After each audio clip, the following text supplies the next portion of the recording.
Hasta la vista, baby.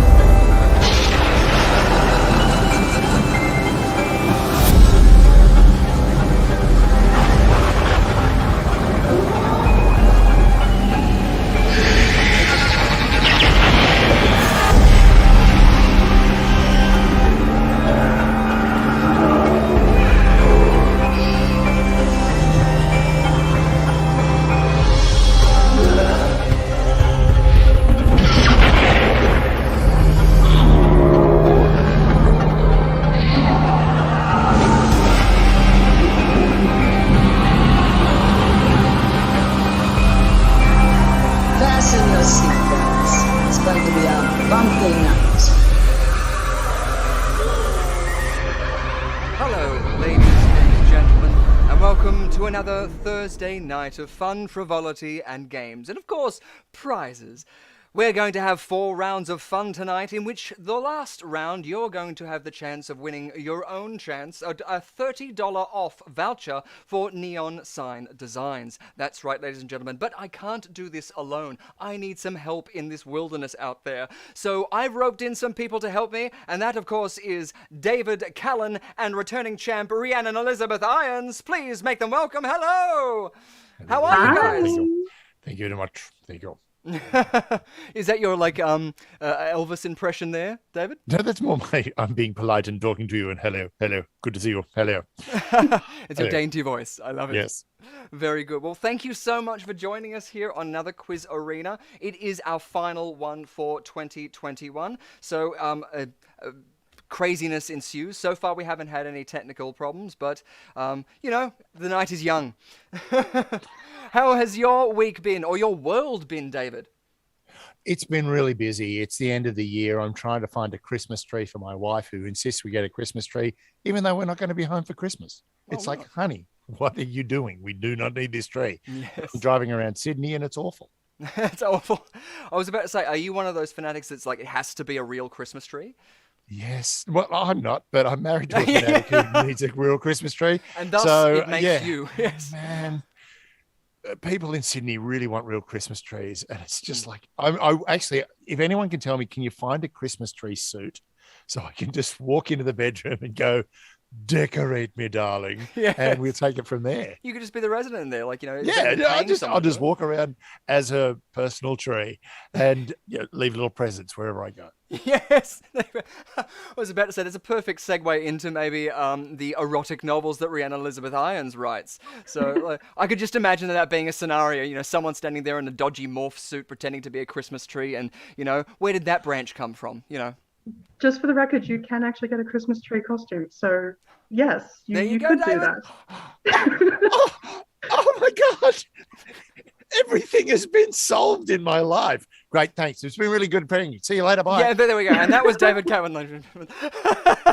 Beautiful stuff. Oh, well, thank you so much, because I wanted to make a quick mention out there to the people who are watching us. We've got K9 saying hello, everybody. We've got Robert Wood saying hello, all. Rhiannon Elizabeth Irons jotting in there by saying hello, darlings. And Robert Wood saying, I like Rhiannon's background. I saw the new Resident Evil film at the cinema last night. Good fun. Very cool. So what's the name of that new Resident Evil film? Welcome to Raccoon City. Welcome to... Oh, good. So they're using more than one word this time. It's not like, extinction or rebellion or cheese. No, this is very similar to the original 2 games. So if you're like me and you're a fan of Resident Evil and Resident Evil 2, this film will combine both of them quite well. Look, Yeah. I love Resident Evil. I really love Resident Evil, particularly also just because of Mila Jovovich. She's... Yes. Not just, she's sexy. I'll go there. Oh, yeah. I'm going to say it. She's really sexy. But the thing that she does so brilliantly is the physicality and the passion. I really like it. I can't watch the Resident Evil films because, honest to God, I don't know which order to watch them in. And I feel embarrassed to ask, even Google. Yeah, no, that's a good point. I remember when the first one came out, that was like right at that perfect age. I think it was just coming out of high school or something. So it had that perfect mix of like mixed with sort of like the idea of a hopeless loss by a certain infection that was potentially going to not yet hit us in the populace at that point. But crossing those two worlds over, then with what we know about zombies as well, it was just so fantastic to watch the people that we cared about, or people in a mundane task, sort of now becoming robots. Yeah. I mean, I'm a huge fan of dystopian future. Thanks to audiobooks, I've listened to possibly every zombie book ever written. Wow. And there's some really, really good ones, and there are some really, really bad ones. And my suggestion is don't listen to them on your audiobook when you're on your evening stroll through the park. It's really not a good idea. Yeah, that's a good point. Yeah, well, it's even part of the reason why I'm sure that Rhiannon, you've been wanting me to send you that message to say let's play Mortuary Assistant. But it's been a couple of nights I've been sitting here and it's been me by myself, and I've been going, no, I don't think I'm ready to not sleep tonight.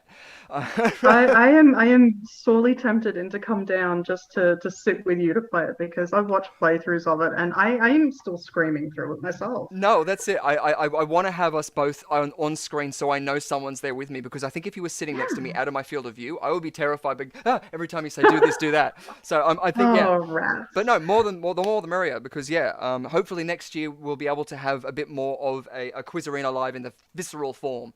I'm hoping that it's going to be something that I'm sure pubs would get a big kick out of this, Yes, Phil Robinson as well. I didn't want to leave you out there because you're saying hello, everyone. Hope all is good, and everything is good. Everything's well over here. We have a little bit of rain here. I know that up north there are a lot of storms out there. The eyes go straight up to looking. Is the umbrella still down? Yeah, no. Now I'm more concerned about the golf-sized tail that's coming in my patio. Oh goodness. Yeah, it's doing well. So if I drop out, it's because I've lost power. Because a giant football sized. A meteor has crashed into my lawn and destroyed the world. Yeah, that's it. It's weird when it tries to snow, but it just tries to kill us instead. So very cool. Yeah. Welcome to Australia, where the weather will try to kill you. Like everything, I think. Yeah. Everything will try to kill you. There was my parents live up on the Central Coast, and they sent me a photo of a snake that was on their front doorstep, and it was a beautiful sort of like turquoise sort of color. And I'm a part of a Facebook group, which is identification of snakes and spiders, two different groups, and professionals will ID what they are. And so I said, well, what's this type of snake? And there was a couple of coming around here. It was a harmless snake. But within that, today came up one of a snake that someone was like, oh, I found this in my mouse trap. Is it deadly? And they were like, yeah, that's an Eastern Brown. And so I was like, beautiful. Yeah, it was like, Jesus. Their compassion sort of changed from it very quickly. But I walked into my kitchen this morning and there was a cockroach when I turned the light on, and it pulled a knife on me and went, switch it off, asshole. It was like, I did, and went straight back to bed. That's very Kafka. I love it. Oh, yeah. No, where I live, because I'm a semi-rural area where I am. I've had kangaroos on my front lawn. I have had echidnas trying to break into my garage. I have had possums and foxes. We had a goanna here during the week. Oh, wow. Just sitting out the front, chilling like a villain. And it's like, oh, okay, cool. Apparently I live just in a have an zoo. image of that echidna at your garage trying to jimmy the lock of your car with a quill. No, I've got it, bro. Don't worry about it, mate. We'll get it. Yeah. Yeah, one breaks, it just pulls another one out. It's like Hawkeye. Yeah. That's fantastic. Oh, there's so many things. What was it when you just mentioned goannas there? I remember when I was growing up in a sort of bush type area, they used to always say if you saw a goanna that was going to charge at you, to lie down on the ground, because if you stay standing or run, it'll catch up to you and it'll try and climb you like a tree. And because the claws are so crazy to avoid that. But also, too, in the shout out just to a major corporation of Facebook, hashtag not sponsored. But the good thing about groups like that is that people can send in photos on their doorstep and say, what's this kind of spider? What's this kind of bug creature? It's in my baby's room or something like that. Is it something I should be... It's an alien. It's a face hugger. Oh, shit, I'm in Australia again. Well, that's actually another very interesting thing. I love QI. And on QI, there was a question about where would you most likely go to find a unique new species of any creature, and they came up with the answer of your backyard, because especially like insects, the rate at which they evolve and mutate, because their reproduction is so quick compared to ours, they'll evolve to traits of their area. In 2012, I think I've got that wrong, around that time, there was a grey version of the Sydney funnel-web final web spider found in the Illawarra area, and that was a new classified species purely on that date because it was its new mutation that wasn't. So it was grey. Yeah. So essentially, it was a funnel web spider specifically designed to kill grey nomads. I think that's awesome. Yeah, if the previous like the parent of that did do any design, which is unlikely, but yeah, the offspring would have been in millions and stuff like that. But yeah, as you just mentioned, I'll let you mention about the venom if you want of the funnel web because you sort of alluded to it there. But it is unique to humans because it's the only spider that can kill primates. Well, it's not the only one, but it's specifically evolved to kill primates. Now, but there are no primates in Australia. Oh, sorry, there are primates in Australia. Yeah. There were the indigenous inhabitants of that. But if you look at the platypus as well, they've got a spur on them as well. Only the males, though. Yep. Yeah. There was a great video on America where they were doing this talk about it, and they said, yeah, so if you get bitten by a platypus, and I was like, it's behind the left or right leg. I can't remember which one.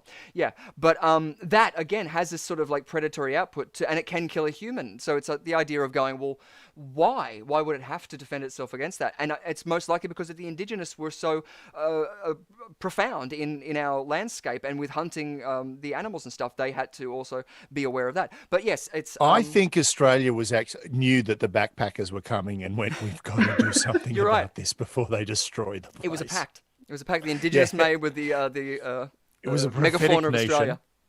Yeah. That's it too.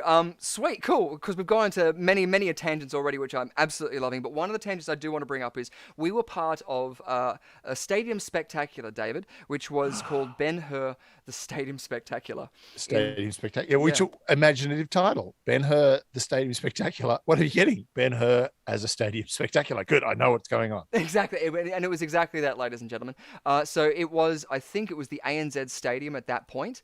The old Olympic Stadium, what we'd like to call the old Olympic Stadium. Yeah, that's it. And it's had like over 200 actors involved. It had a real chariot race involved. There was like profound moments. I mean, Jesus was there. It was a great old time. Jesus was ate by zombie lepers. That was in the review. I remember that bit.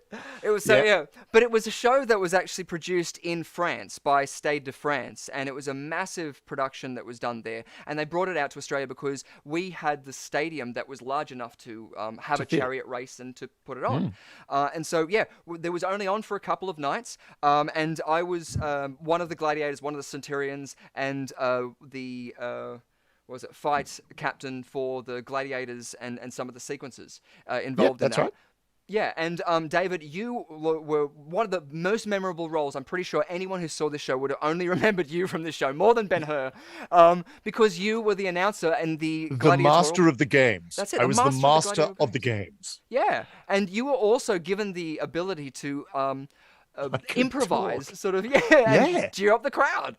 Yeah, and look, I've done a lot of warm-up stuff. I mean, getting that gig was the strangest moment of my life because I showed up at the stadium.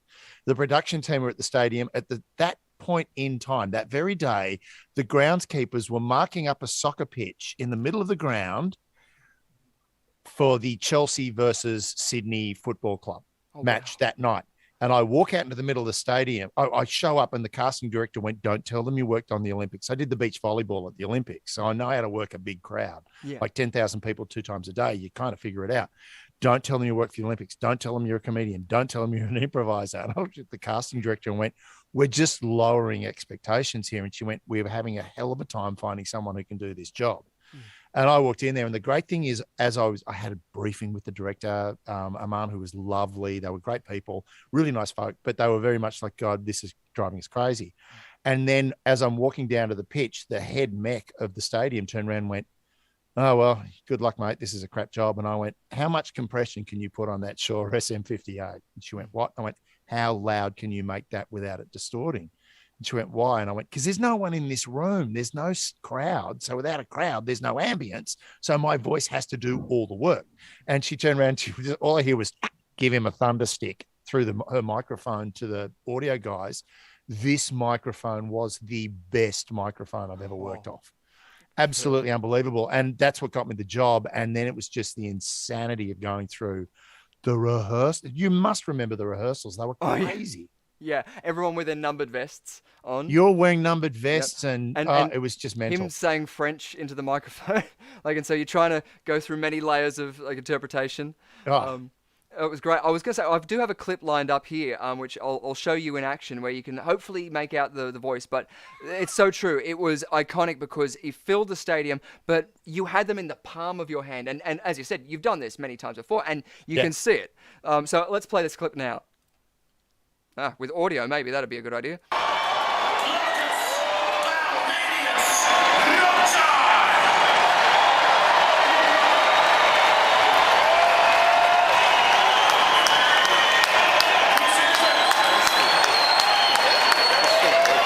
That's you right in the middle of there, that box. As the moon goddess Diana hunts mighty Jupiter across the sky, tonight these young gladiators will fight barehanded in an attempt to tear the tunic from their opponent.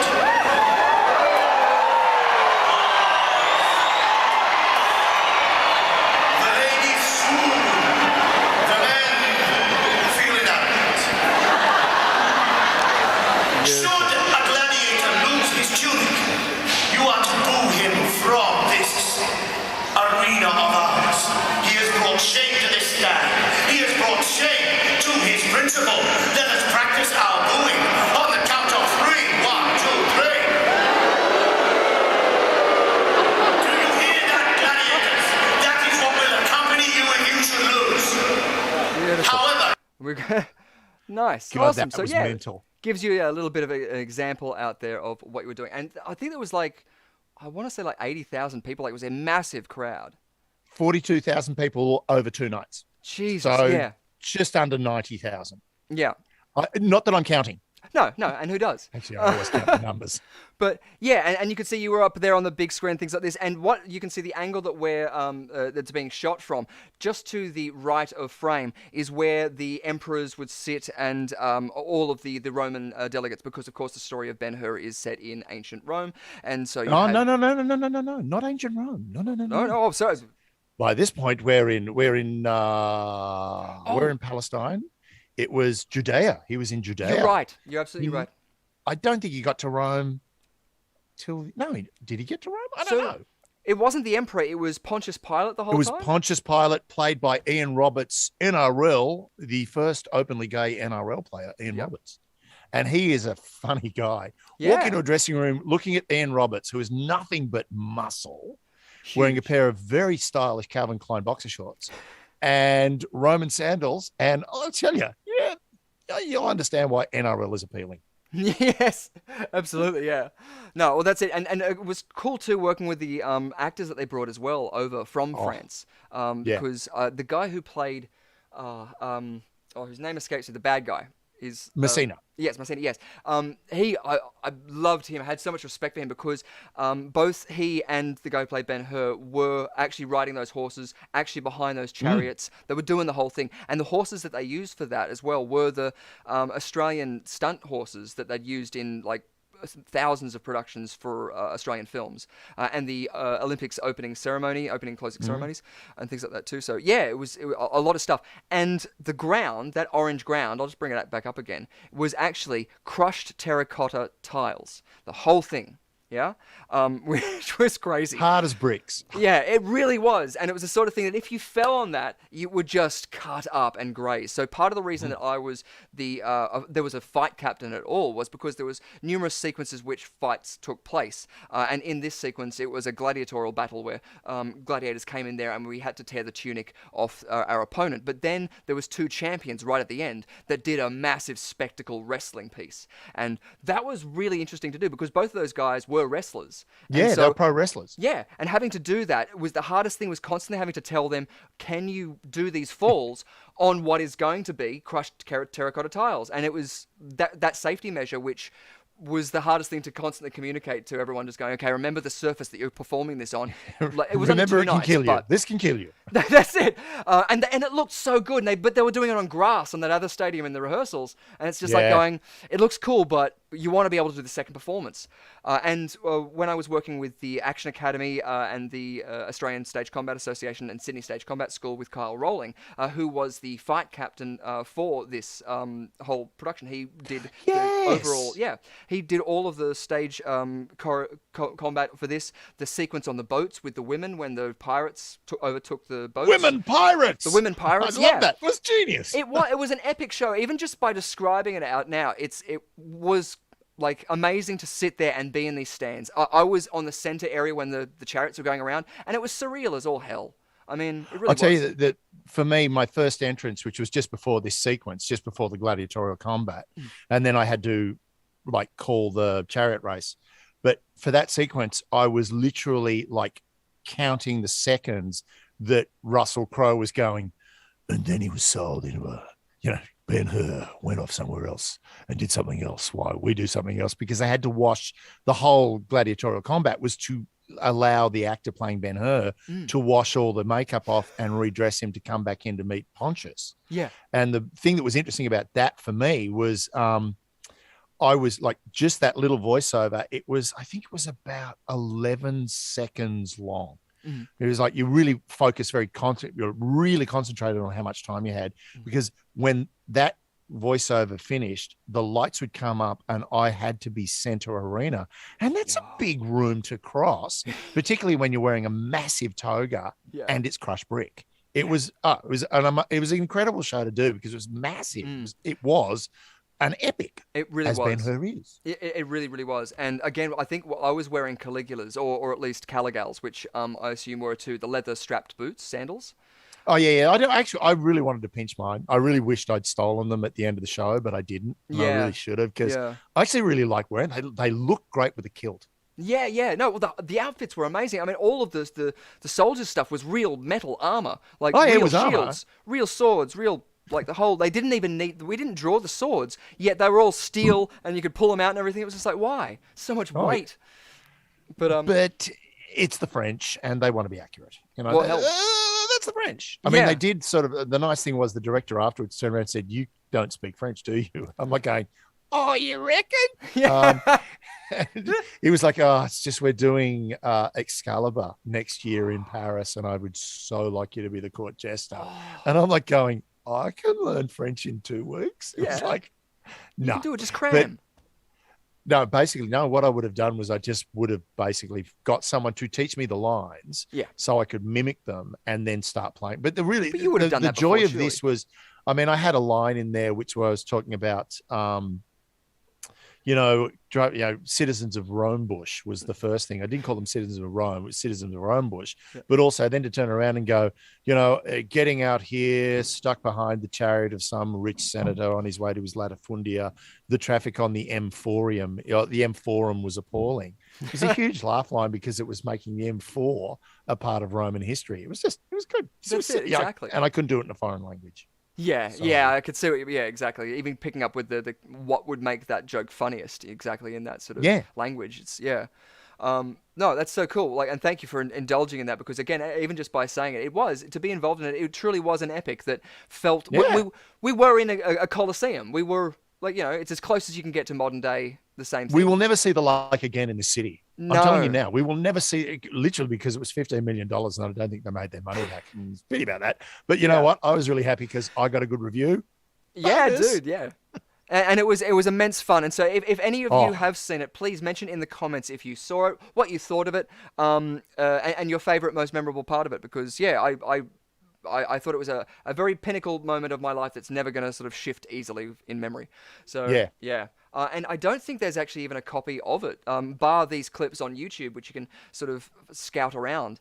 I think it was just someone in the crowd that did it. There's a couple of others that are floating around, but God, you got to. There is another clip which I was hoping to find where they had their colours, because at the beginning of this, it was a great gimmick by the production team to give everyone who got a seat either a red or a blue. I think it was. No, it was red and it was white. But the unfortunate thing was it was yellow. Yeah, red and it was white were the two. No, they wound up being mother of pearl. They could only get yellow if they pissed on it.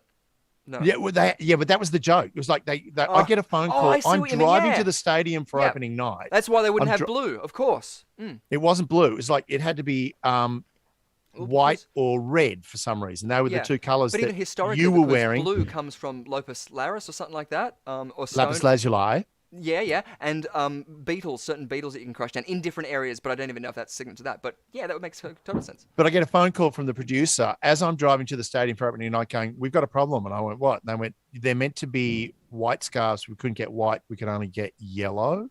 Oh, no. Well, they can only get white scarves, but you guys were wearing yellow Tunics. Sashes. Yeah. And the tunics. And the thing was, I sort of turned around on my brother, who's an archaeologist. I went, oh my God. And I called him. I went, I got this real problem with this show. And he went, what is it? I went, they're meant to have yellow things, but then I got white ones. And the guys, and I explained the whole thing to him. And he basically turned around and went, oh, well, they used to bleach with urine. And it was like, oh, perfect. Thanks for fine. Tick. Right. And the great thing was, instead of, I told you to take them to the laundry, not the lavatory, and the whole idea, and it worked. It was just a gag that was like, phew. Yeah. I'm okay. No, that's it. I love it when they approach you with that's the problem. Like, and you go, oh, well, this is an easy fix. They just haven't even thought of it or they didn't want trouble. Yeah. Could you have called me yesterday? It didn't matter. When the basic thing was, it was just this bat crazy show. Yeah, it really was. And as you said, we're never going to see another one like it again, or hopefully we will. I very much doubt we'll ever see. Mate, I got my fingers crossed. I want to do another one. Yeah.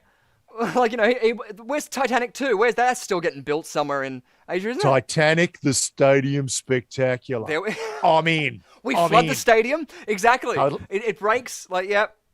Hey, I did actually have that. Like a couple of years ago, I went to Europe. Did the whole thing, the family trip to Europe, and we were at the Colosseum in Rome.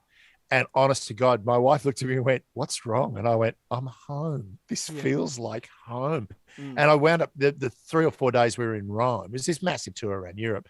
3 days we were in Rome. It's literally every time, my wife and kids went, "Oh, we're getting a bit tired. Don't want to go and look at this." It was like, "Yeah, see you later," and just went straight back and just hung around the Colosseum. I just love the place. Yeah, it's brilliant. It's so cool. Like, it's awesome too as well. Like the history of how it's in its state now too, because it's like as in people just needed the marble or people needed parts of it, and so it was sort of falling into disrepute because they were building new buildings. And I think there's actually a website which you can follow through Rome, and you can see the buildings that are made out of parts of the Colosseum or other buildings. Yeah, other buildings. Really, really. And cool. also at one point, I think it was in the 15th century, like it was just full of anybody who wanted to live there. They just lived in the arches. That's it. Yeah. Amazing. That's amazing it. place. That's it. Even when you mentioned that your brother's into archaeology as well before, I was going to go off on a whole side tangent because he probably know about the recent discovery of the long-necked dinosaur in the Cooper River area, which is called the Australopithecus cooperensis. He's not a paleontologist. He was like digging up other people's cups and shit. Oh, yeah. Not bones. Yes, with the metal detectors. Where is it? Oh, I found a coin. Yeah. Oh, I found a coin. That's it. Oh, it's Nero. Okay. Yes. Oh, well, shout out again to the megafauna of Australia as well. Too. But you did a great job. Sorry about burning it all down for you. That's it. As well, we've got mentions out there. Phil Robertson saying Teenage Mutant Ninja Spiders. I like it. I feel like that needs to be a film because we've got Lava Spiders that's been out there. Lux Voco joining us. Now, Lux Voco, he made the intro, animation and the music for that. So we're so glad to have him back on there. Hola. I have a question. I have a question for that person. Oh, yes. Is the little guitar tune in the intro from The Deer Hunter? Ooh, hope you were listening to that, Lux Voco. Was that? Because I just went, oh, is that The Deer Hunter? Because there's so many little film references in there. Yes. And I went, oh my God, is that The Deer Hunter? And I really want it to be The Deer Hunter, but I don't think it is. Yes. Awesome. Well, we'll check out the answers in just a second because you've made a good segue because in our next Quiz Arena a special event, we're going to be having a round in which it's going to be based on all of the previous episodes. Well, maybe not every episode, but the 10 questions are going to be based on Quiz Arena episodes Season 1 and Season 2. So I have asked around Elizabeth Irons to trawl back through all of the episodes, and so I'm very, very sorry about that you've been racking your brain with all of that stupid technical problems. But I thank you so much because she's obviously not only the Quiz Arena champ from season 1, but she is also an accomplished actress, voiceover artist, and she writes her own novels and novellas, erotic and the like, out there. So you can grab those as well. But she's also is a bloggist or what's your title at Macabre Daily? I am, well, officially, I'm the Australian correspondent. Admittedly, Nice. I don't do much on Australia these days, but yeah, I've been listed as the Australian correspondent. When Macabre Daily was originally known as Truly Disturbing, I was assistant editor for a while too. So, Yeah. horror journalism 101. You've got many skills under that hat if you had one said hat on there. But Yeah, well, writing, I've been a writer for a number of years. I was actually first published when I was 7. wow, really? Yeah, Whoa. yeah. I grew up in country Victoria, and I grew up in a small town where if I said the name of it, no one would have any idea where it was. It's in the wheat belt of Victoria, so shout out to the town of Matola. But I went to school there. We had 36 students, 2 teachers from prep through to year 6. So tiny little town. And there was a statewide competition in Victoria where you had to submit short stories. I ended up submitting, I think, 3 from my school. It was me, and I placed 1st, 4th, and 5th. Wow. And this was a statewide competition, and the prize was 1st place, getting published. Wow, cool. That's amazing. So I since still from have that that, copy of book floating around somewhere, but yeah. yeah, I was about to say, yeah, just you're gonna be holding it up. But as well, we've got links down below as well to our 2 guests' information. We've got the link directly to your Macabre Daily site, directly to you, and we've also got Dave your podcast, which is My Spies. Is that right? I Spied: My True Spy. Confessions of an Ex-ASIO Spook. Yes. Perfect, awesome. So yeah, you can check those out down there in the script below. But Rhiannon, I was just gonna before we go back to you, Lux Voco. Actually, did you hear that? The request from Mr. Callan out there was the guitar riff. Is that right? In the Yes. intro from the Deer Hunter. Is that right? Because Yeah, you would judging know. from the response there, Lux didn't actually have an idea. They said, I have no idea. Is anything original anymore? Oh, okay, cool, awesome, nice. So yeah, yeah. Damn. Yeah, but he was paying homage, if anything, I think, yes. Because, yeah, it wasn't us directly ripping things from that. Like, red balloons have been in more than one horror film, I'm sure. I don't know. I'm not criticizing any of it. I was like, oh, yeah, the Deer Hunter. I haven't watched that in ages. I'd really like to go. Oh, maybe I don't. Well, see, because you It's mentioned one of those. and I just remember the pub game. It's just one of those films that you go, oh God, that was so good. Do I want to? No, do I really want to go back through that again? Because gee, that was hard work See, and very. yeah, Indiana Jones 4, that's the trap that I always fall into. You look at it and you go, no, it's got to be good. It's got everything in there. And then you watch and you halfway through, you're like, oh, no, 10 minutes into it, you're like, what have I done? Yeah, What that's have I right. done? It's not good. Why am I doing this to myself? Yeah, Yeah, well, they're currently filming a new one. So oh no, are they? yeah, Harrison Ford is back as Indiana Jones. I believe it's called Indiana Jones. We're terribly sorry. In the buff. Normal service will be resumed as soon as possible. Yes. Do we know if Shia LaBeouf is going to be in that at all? He's not. He's not. Or if he is, he's just going to be wearing a paper bag over his head the whole time. I reckon he's going to be that character that sort of leaps in that opening vignette and then just gets his head cut off by a blade or something. He gets John Connored. Yeah. Oh, spoilers. Yeah, totally.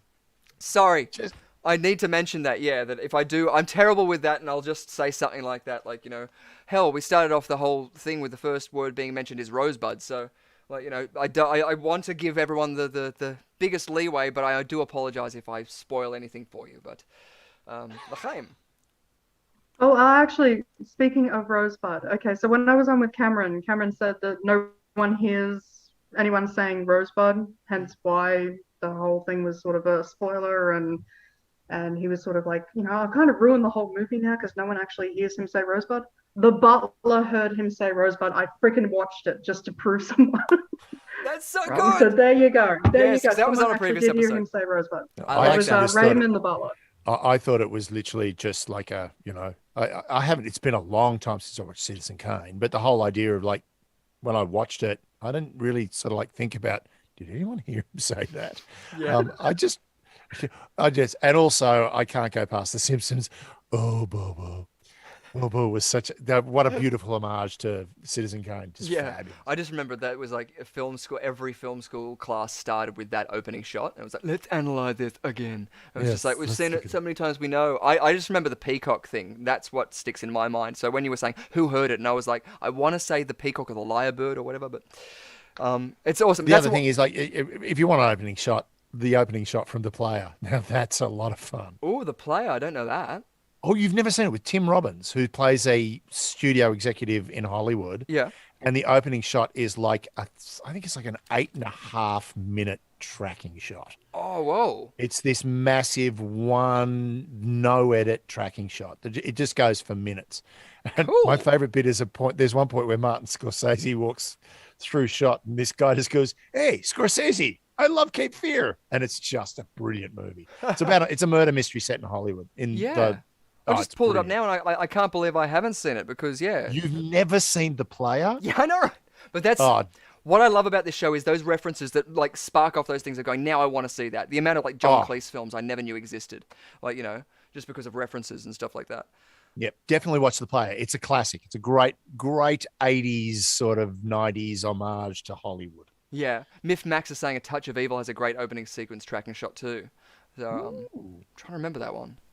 Because there is a film, it's an Alfred Hitchcock film, and there's this great shot of them opening up the walls because he filmed it on, it wasn't IMAX, but it was something like IMAX. As in the film was like this wide. Cinescope. It would have been probably something like Cinescope, which is one of the really wide angle lens. Yeah, and it was about the size of a trailer. Like it was a huge sort of camera that had to be moved, and they literally broke part of the set away so that they could move the camera through this one long tracking shot, and then would piece it all together again. I'll see if I can bring it up because it's a fantastic shot, but the sort of lengths that people would go to just try and use pioneering technology is like when we were saying before about the whole Ben-Hur Stadium Spectacular.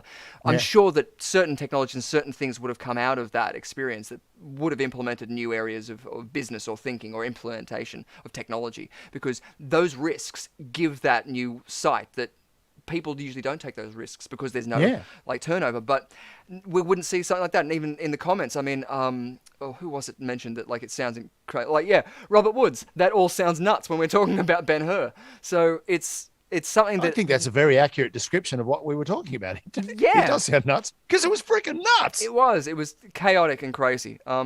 And full on. So yeah. But do you have a favorite movie? Now I don't know if we've sort of ever sort of mentioned this, but like a guilty pleasure. I always have liked to know if anyone has a sort of guilty pleasure to something that like is influenced their life. I do. Yeah. What do you have? My guilty pleasure, which is, and it's a movie that if it comes on, I just got to watch. And I could go for some really classic films like Grosse Pointe Blank and The Big Lebowski, which I truly love. I like, Christ, I try to look like him. But really, my true guilty pleasure, Battle LA. I just love Battle LA. Really? It's just the best marine movie ever freaking made. It is so cheesy, so corny, but the way they move through that in tactical formation is so cherry. Yeah. I just love it. It's ridiculous. Right to the bit where they finally, and spoiler alert if you haven't seen Battle LA, and you know what? It's not a spoiler alert. You know how it's going to end. But when the Air Force sergeant goes, "I can't believe we won," it's like, oh my God, this is so bad. It's brilliant. Yes. But the action sequences are freaking amazing. They're beautiful. Yeah. Cool. Yeah. Awesome. Great fun. Because that's the one from 2011. Is that right? Yeah, and again, it's another video, straight to it's a video game that's now become a movie. And while not really successful, I think it actually captures what the game would be like, is running around shooting the shit out of everything you see. That's it. Yeah, exactly. Someone recently did like a breakdown of Doom, that film where they sort of do the first person point of view. They go to a first person moment. Yeah, and I can't remember anything from that film except for Dwayne "The Rock" Johnson and that sequence. Those are the only two things. But like, it's very slow watching it back now. But again, as you say, it's linking those two worlds. Unlike in House of the Dead, when they just literally threw in cut scenes, like shots from the game of just. And it's just like, what are you doing? No. You've got a budget. Use the budget. That's it. Yeah. Don't scrimp it to get that money in your pocket. Actually, sell it to us, and we'll give you more money. Yeah, that's it.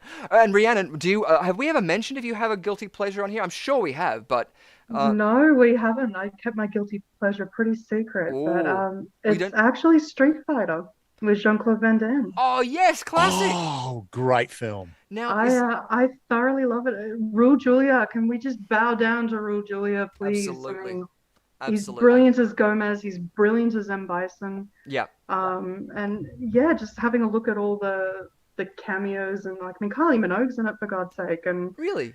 yeah, she's Cammy. Oh whoa! See, now I have to watch this again because yeah, I love Power Rangers, and I feel like that's gonna have the same sort of like vibe as I remember it. Well, I was actually very surprised because I'm a huge Street Fighter fan in general, and like Street Fighter 2 was my game growing up. But the guy who played Zangief in the movie is actually Christopher Walken's son in Batman Returns. Oh whoa! So yeah, there's just some random trivia for the night. Yes. Awesome. Well, I'll give you a point for that because yeah, that's our first little bit of trivia there already. I was gonna give like for the puns that David had made before, but I was like, no, technically that was when Ben-Hur came, so like you already got the kudos for that. Okay. Yeah. We're all starting it with I'm dirtiness. playing to lose. Yes, I really want to have a round which is QI based, which it is. Yeah, first to zero sort of wins. As our previous guest, which was Rad, the real Rad Hom, last week suggested. So I'd like to use that. Myth Max adding in another title for Indiana Jones in the Nursing Home of Doom, which also sounds awesome. Oh my God. Yeah. You know, it's just the whole idea of Zimmer frames that are trying to kill them. Yeah. Oh yes, I can see him cracking the whip and like pulling the zipper frame to him. And just watching the old person topple over. Yes, he's like the only able-bodied in the nursing home. That would be. I'd watch that. I'd be totally happy if Slowest that was chase scene ever on those little On the motorized rascals. scooters. Awesome. so good. They get to a flight of stairs, chase over. Yeah. Oh, Phil Robertson actually said the indie the indie set was shut down because of COVID. I think is that what you're saying? Yeah. Oh, I wouldn't be surprised. So many sets have been shut down recently. Yeah. I know the latest Mission Impossible that Tom's currently filming, which I think is number 8. Yeah. Don't And quote me. Was that the one where That he was- yelled at everyone in London? I It think was a it- London set. And he Yeah. basically lost the plot on the set to tell them, Yeah, wear your yeah. mask. we're all out of a job. Yeah. Which, like, again, because he was producing it too, it's that sort of thing of going, you feel for him because he's trying to make sure that everyone keeps that job for, like, next week, which you can sort of understand that, but the idea of it being so up in here, and it's the only international film that's being filmed over there, and it's sad now that, yeah, it's got to the point of it has to be sort of, like, put on hold, but hopefully it's not going to mean that he has to, do too much sort of juggling around that. But hopefully we'll be able to see it because, like, every time we get to see him do a crazy-ass stunt that I honestly don't think he needs to be putting himself in the lengths that he needs to be doing. I mean... Oh, I do. Oh, I certainly do. I'm about the same age and I can't do it, so screw it. He No, can. good point. You represent me, mate. Yeah. You get out there and you jump off that plane. So- Exactly. Did you see him jump across the gap in the building and actually slam his ankle into the building to see it break? Yeah. Yeah. And they And kept only it in the for him film. to get up and actually, quote unquote, run away, and then sort of stood there and went, that's broken. Yeah. But have you seen the shot from a Jackie Chan film where he's meant to jump off a bridge, grab a hold of a lamppost and swing down? Wasn't it? that He actually jumps filmed off- in Melbourne? I can't. Yeah, I I think, think that movie was filmed he in jumped Melbourne. across Right. to the lamppost and then fell. Yeah, Instead and of then spinning around, he fell, and it was like a 4-month break because he broke something like 15 bones in his body when he hit the concrete. Yeah. But what they did is they then, after that 4.5 months of recovery, he just went back to that location, got up and ran away. And that was the cut. His actual drop to the ground where he breaks all these bones in his body is the shot they used. God bless. Yeah, well, because I think I'm trying to find it now, but I think he goes from like he goes from like a double-decker bus to a truck to then something like that. It's Yeah, but he just misses the grab and Yeah. goes straight into the concrete. There's another one. One of his first movies he did, he went down like a lighting fixture and he literally just grabbed onto it. And every time a bulb breaks, it's him going through glass. And he lands on Yeah. the bottom and it's just like, it's insane the sort of stuff he would put it through. There's a great video of him I think it's actually called Jackie Chan My Stunts. And you can find it on YouTube in a weird format. But it's a 10-part series which goes through his stunt school and the reason why his stunts are so unique. And it's because what's called, the stage combat realm is called a complicite, a knowing look. Like you're communicating through pure eye contact movement and stuff like this. And we all do it, but it's that trust that you need to build up in that rapport. But it allows you to judge your timing a lot easier with that. And they're just so much in sync because of that. And so there's elements of that, but then there's the risk element of something like in High Noon. Oh, wasn't it High Noon? Shanghai Nights? Shanghai Noon. Shanghai Shanghai Noon, Nights or whatever, yeah. Yeah, when he had to do something where he was like kicking an intricate thing where he had to accurately do something with a rope trick or kicking something that landed on his head or something intricate. And he would just do 1,000 takes of it. And with just, like, as being an actor, we all know the idea of just going, cool, don't think about the reset that you have to do. If you've fluffed a line, if it's a technical issue, if it's whatever, you just reset back to that base action and replay. And that way you're going to get the best performance. It's going to work the quickest and tidiest way. And that translates the exact same way into choreography for dance and stage combat or any sort of interaction in that sort of realm. So I just wanted to add that as well in there because we brought up an amazing stage combat worker with that too. Oh, he's amazing. He's a god. He's a god. He is. He really is. And there was actually that's right. He filmed one recently on the Sydney Opera House.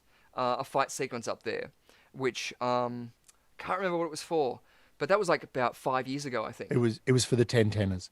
It was for the 10 tenors, yes. That's it. He was up there hitting the height of the heights. Beautiful. Great stuff. So yeah, it's always good to hear our guilty pleasures out there. And what have we got the people out there saying? Drunken Master is a guilty pleasure of Lux Voco, another Jackie Chan brilliant film. Was it monkey style that he sort of does the drunken monkey sort of style or something like that? The idea of that being moving with the action. If you get hit, you move with it. The limp reaction, which is just a good principle if anyone is actually going to hit you in life. If anyone's going to punch you in the face, don't try and move towards it. Just try to go with it. Otherwise, you're going to get more hurt. Police Story is one of the greatest action movies ever made. Miff Max adds up there. Another Jackie Chan one, I think, wasn't it? Yeah. I think that was the one we were actually talking about. Yeah? Yeah, I think that's right. Yeah. I think it is, yeah. Police Story. Police Story. That would be probably why I couldn't find the thing. Exploding Light Bulb. That was the Exploding Light Bulb one. And that's an ad for Tasmania. Let's bring it up on that screen. We'll see if that's the right one. This is an ad for Tasmania. # not sponsored. Oh my god, this is going back to the underground murder where we found Tasmania in the train. Yes, exactly, yeah. So yeah, this is the sequence which he goes through the glass bulbs in the streaming lights. Where he just sort of throws his complete body into it.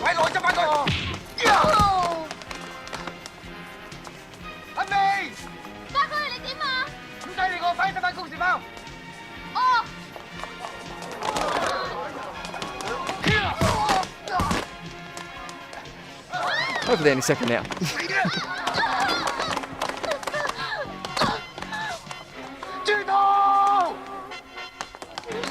But the good thing as well about the Jackie Chan's fighting style is too, he works it for the camera's benefit, which now a lot of stunt performances are still done in that style. You'll do a previs where the stunt performers will end up doing the action with their own camera setup in their own style, and the cinematographers will take that example and use that in the final cut. Here we go. This is all real.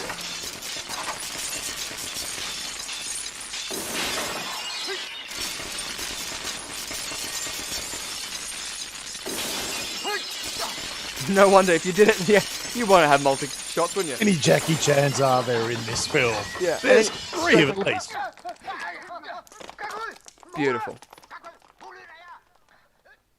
So But yeah, that's also an indication of how, Hong Kong movies, filmmaking has totally reinvented Hollywood and the way Western filmmaking is made, except in the realm of Foley sound effects, because that's just awful. The sound effects, it's at least we get the sound right. But mate, the way they do the whole Hong Kong wire stuff and the way they do stunts now is all testimony to people like Jackie Chan and absolutely, yeah, just the whole Hong Kong film industry. Yeah, totally. I'm a huge lover of Ong Bak, the series about fighting, and in the third one there's dance woven with that, and the way they just can capture the movement of human bodies is incredible, because it's a fight movie, a fight sort of series about street gangs and stuff like that in the first one. But it's just incredible how they can use the camera in such a way that when they're saying it tells 1,000, like a frame tells 1,000 words, they really utilize that. And Jackie Chan brought that, not just Jackie Chan, Hong Kong cinema, as you say, brought it to the forefronts. I mean,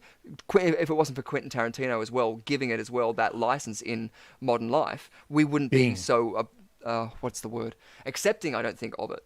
Which is unfortunate about that whole alien nature we have in our nature. But when we see it and it works well, we'll run with it. The Grudge, The Ring. Yeah. And Tarantino really was. I mean, he worked in a video library, a Blockbuster or something like that, and just he would watch Hong Kong kung fu movies and anything that ended in a Mexican standoff, just so he could go, why hasn't anyone pulled the trigger? Which he then did in every Mexican standoff he ever shot. Yeah, it all comes down to who pulls the trigger first.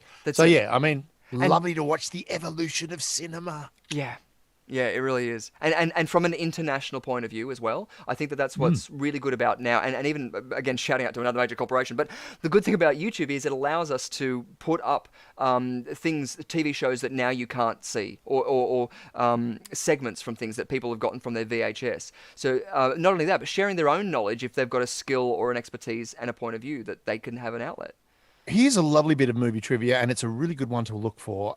Go on to YouTube and just put in Casino Royale, which is basically it's the James Bond movie, the Fleming book, Casino Royale. There are 3 versions of Casino Royale made. One was made with David Niven, one was made with Daniel Craig, and one was made with an American actor. And essentially, the entire film is just a lesson in baccarat, but James Bond is the very first James Bond is about 1954, so it predates Dr. No. And I've got the name of the actor here in my notes somewhere. I'll dig it up. But the great thing about this Casino Royale is he's American. James Bond is American, and everyone calls him Jimmy Bond. That's awesome. But you can see it on YouTube. Yes. Right? So if I'm a huge Bond fan. I haven't seen the latest one, but I'm going to probably see it tonight. The thing about it is this one, you really understand how baccarat works. Yeah. That's the one thing you learn from this film is baccarat. James Bond, not so much. Yeah. Well, and it also stars an Australian actor by the name of Michael Tate, who was born in Drummoyne here in Sydney and wound up playing his major feat in Hollywood. He did a lot of Hollywood movies. He was an Australian actor in the 50s and 60s working in Hollywood. But the one thing he did a lot of is he played Native Americans. He played Indian chiefs in cowboy movies. Yeah. Oh, yeah, I'm full of trivia. Sweet. I was going to say, I wanted to give you a point there, but I feel like I need to give you 2 points because you did, even just by dropping Drummoyne in there. So there you go. You got 2 points. Wasn't that actually part of a TV series, though? Wasn't it like an hour-long special or something? Michael Tate used to also star in, it was either Division 4, no, it was Homicide. So one of those old Hector Crawford police dramas that came out of Melbourne. Oh, nice. Mate. Fact check us out there, and then I'm happy to take away the point if he's incorrect, because if it makes us all smarter every day, I think that's the more important thing. Tate is spelled T-A-T-E. Ah, yes, T-A-T-E. Good call for that. I put in tartar just for fun. Nice sauce. Really exactly, good with fish. Yeah. That's what we're all about in citations, sources.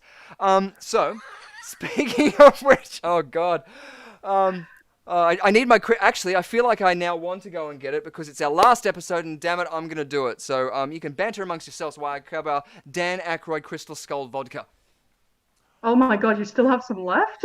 I'm just going to quickly run off and hang on, I'll be right back.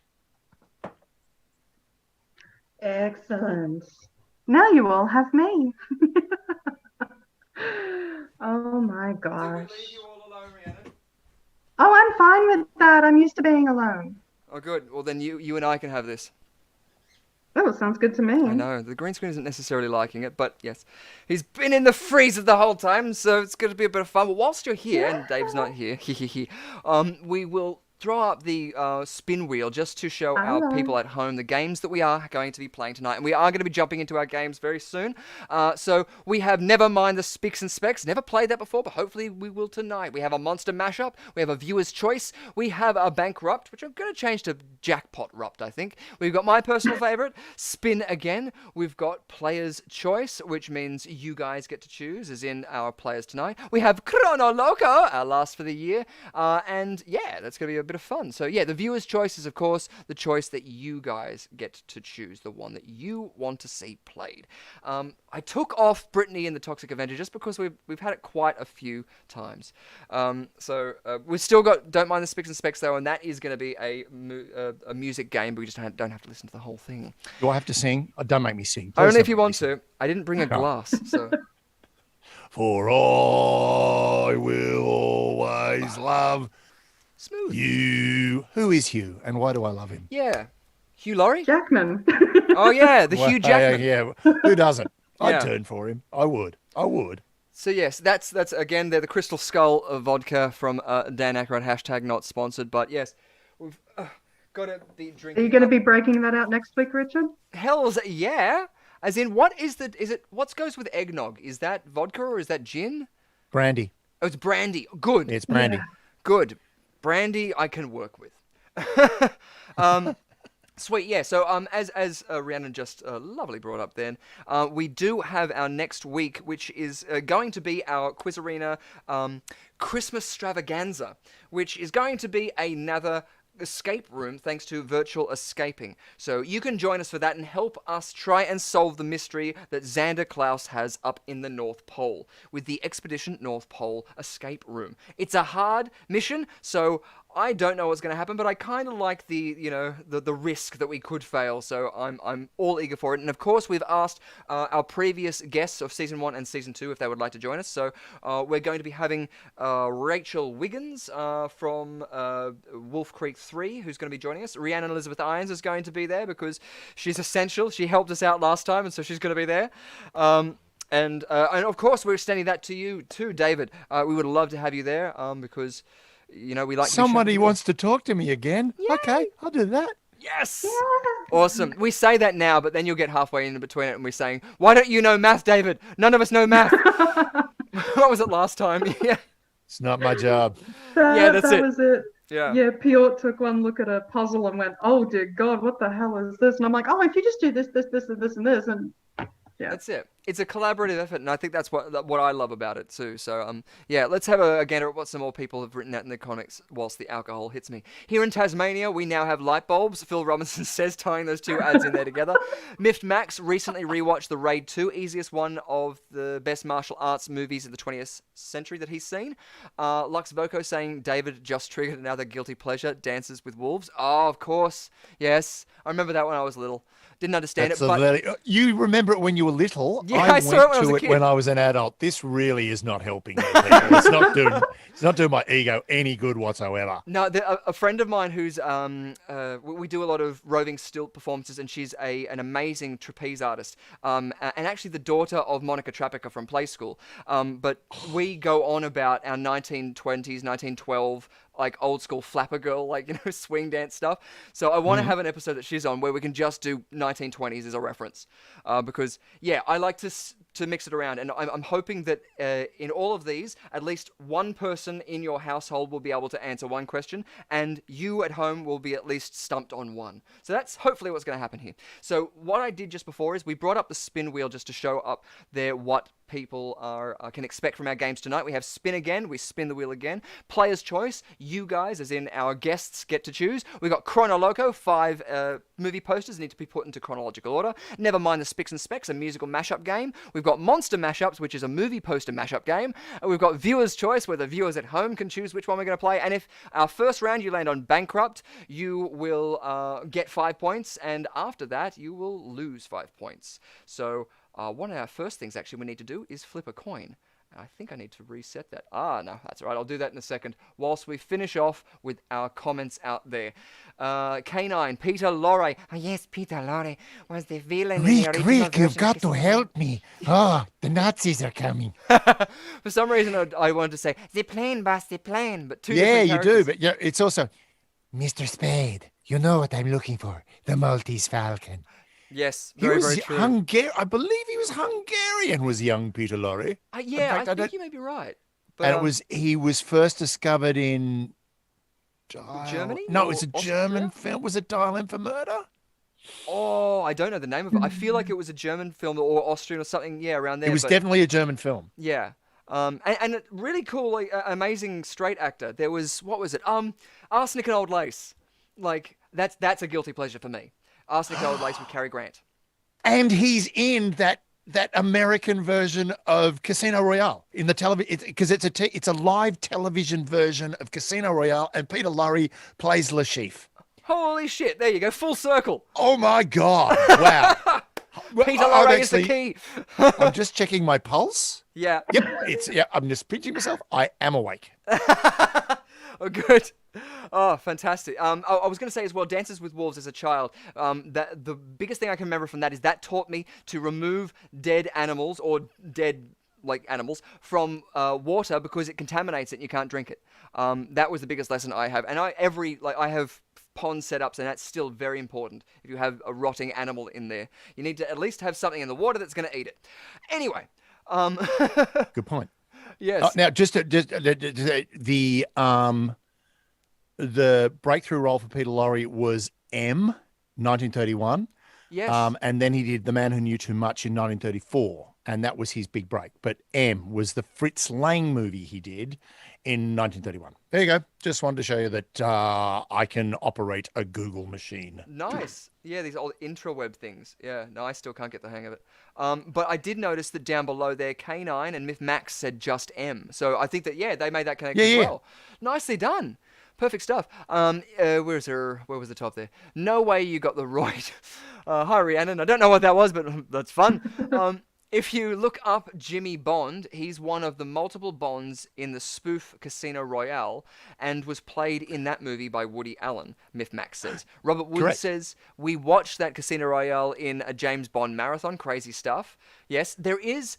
a huge fan of Sean McAuliffe's TV show, Talking About Your Generation. And in that, there's three questions that I've always wanted to put in there, and it's all, I think, Pink Panther related. One of the questions is, did such and such play Pink Panther? And there is a cameo in which this character does play him, and so it's like, oh, no, that's right. And then the other one is, did...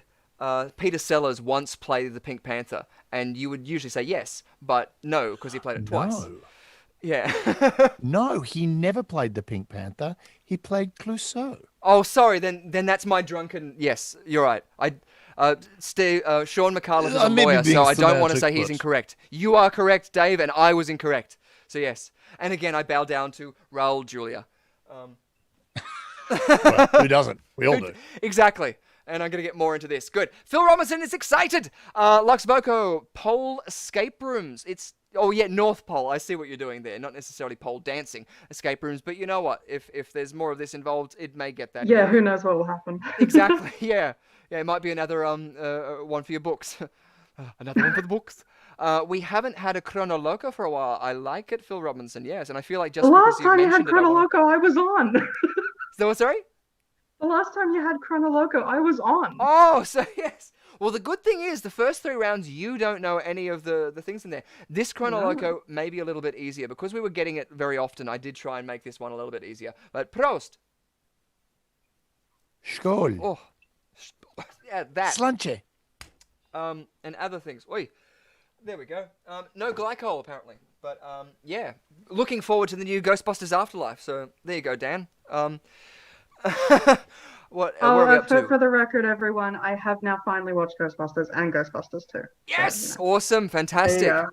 Good. It really is kind of like Ghostbusters 1 really is just freaking awesome. Ghostbusters 2, not so much. But Ghostbusters 1 is Bill Murray, God bless him. Yeah. I followed it up with Caddyshack, so I was good. Oh, There you go. That's it.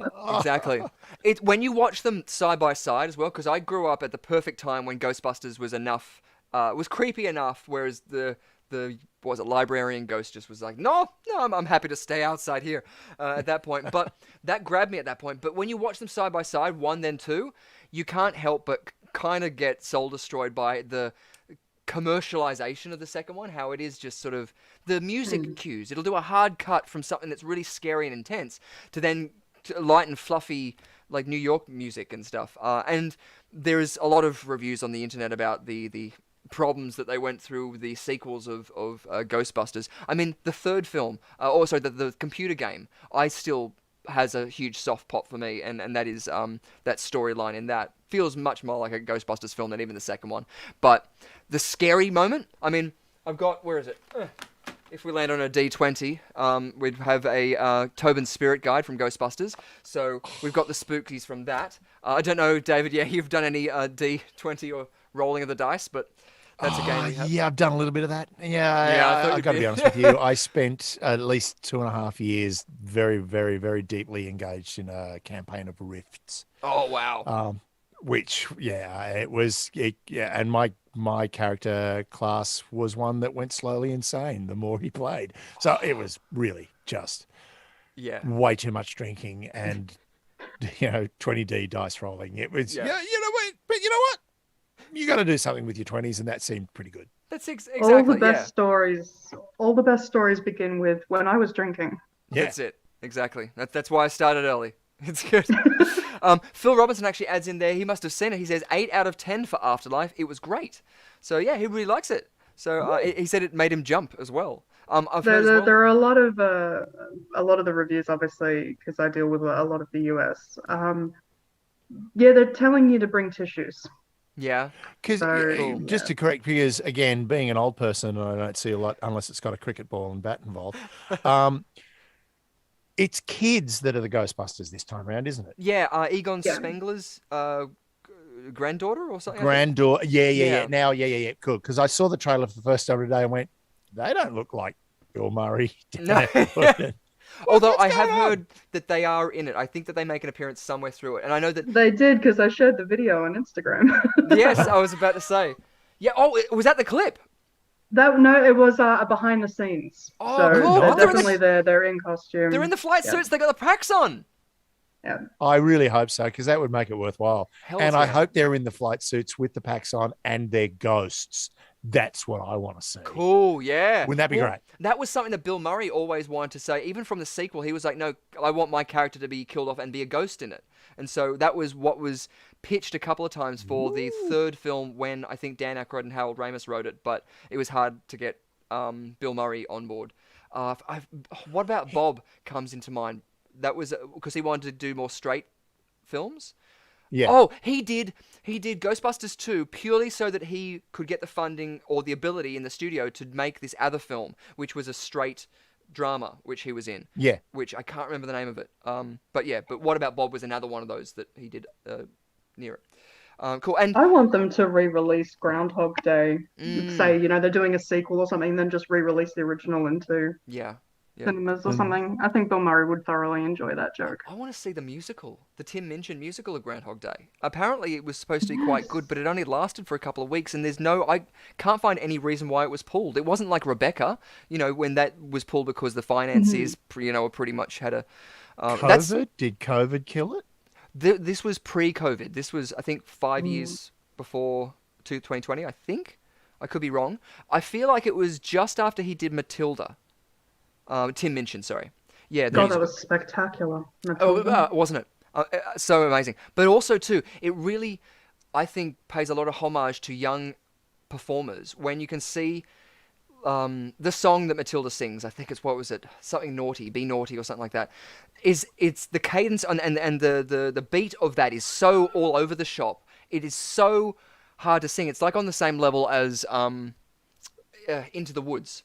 Just like, in terms of the professionalism that you need to be a singer to sing that. And I'm not. But, yeah, to have young, performers about, the age of 12 or something like this, to be able to pull that off on stage night after night, I mean, it's incredible. It's a mind-blowing moment where you just see the potential of young minds. Because, it's... Yeah, young people. It's inspiration. It really, really is. I the other day, I was stilt walking as a giant elf, and I had a full-on reasonable conversation about how I could stand from a distance and the kid wouldn't get scared, but he was trying to reason with me at the distance that was appropriate. like an adult. It was insane, whilst still bawling his eyes out. Where's that video, Richard? I want to see that You one. don't understand social distancing. I'm so angry Yeah. with you, but if you take 2 steps back, I won't be quite so angry and shocked with you and in fear of my life. So, yeah, that child is probably going to run the country. But to be able to articulate it, I mean, that was it. Yeah. The mind-blowing thing of just going, holy shit, you're having a legal discussion, what I would classify as an adult legal discussion. Like, we care about what we're saying and we have to, with care, speak that way. You know. Can I hazard a guess and say you don't have children? They're all With on the the amount of floorboards, dad as far jokes as I he know. says, So. we beg to differ. John Wayne Gacy reference in here. No. Bill Murray can't even but show up to everything, like Svoko says. But he'll still get a phone call and turn up to people's after parties and stuff. So there's that.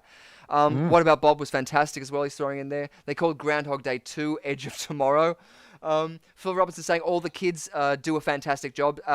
Hopefully in a sequel they run the Ghostbusters and a new business. Now, the franchise rights alone, how did they not just go, yeah, that's the sequel? Like the Australia Ghostbusters, the New York, and it's all dodgy. It's like Peter Venkman trying to do the cheapest options, and then like these new kid comes in. You make it Spengler's granddaughter who's just like, why do you use this when you can use lithium batteries, or whatever, or the carbon offset of the photon, thing, whatever. You can have a lot of fun with some of that stuff in there. But also asking Hollywood writers to think. It's never good. Well, actually, it's not the writers you're asking. You're asking Hollywood producers to think. But if you said, well, what if they franchise, if they turn it into a franchise and then you've got every country in the world gets its Ghostbusters, we're only going to be interested in the really important countries and the really weird countries. But the bottom line is you've got all those countries to make movies in. Yes, exactly. I don't know. It's I'd like the South African Ghostbusters. Just get in the box or I'll smack you. Yes. Get in there, Mark. No, and then we're going to fly away. What do you mean we don't cross the streams? We do it we damn well please. We have to split the streams quick. Put in the blood diamond. We're all good now. Sorry. Actually, I would love to see totally appropriate. So inappropriate. I'm sorry about that. I've been to Africa twice, and I definitely now know I'm not allowed back there. Oh yeah. Actually, I would love to see the roles reversed. Tom Cruise in Groundhog Day and Bill Murray in The Edge of Tomorrow. Hells yeah. That'd be a Groundhog mashup. Day would have a lot of running in it. Lots of running. Yeah. And basically, I think in Edge of Tomorrow, Bill Murray would just drink his way through it all. Yes. Yeah. Phil Robertson saying also seen Nitram, which was strange to watch being there at the time. Now that I just saw won an award at the Australian, the AACTA, the one that was on last night. The actors. The Actors Awards. The best thing you could ever call an award for a movie or the entertainment industry, an actor. It is actually, Actors is the acronym. Perfect. That's great. Awesome. And for those of you playing at home as well, that is because you can actually pronounce it like a word, that's an acronym. FBI is an initialism because you don't say Phoebe, you say FBI because you're only stating the initials of it. So that's, if you want to be pedantic about that at home, you can.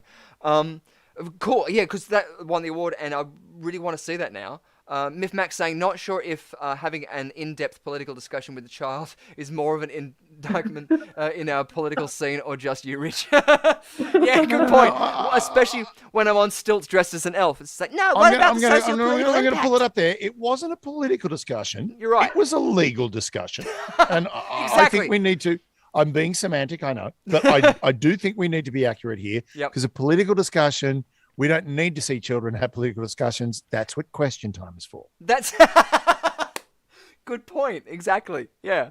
Miss Maff saying the cinematic universe of Ghostbusters, I think in reference to Lux Voco. And Phil Robertson saying his name is never mentioned.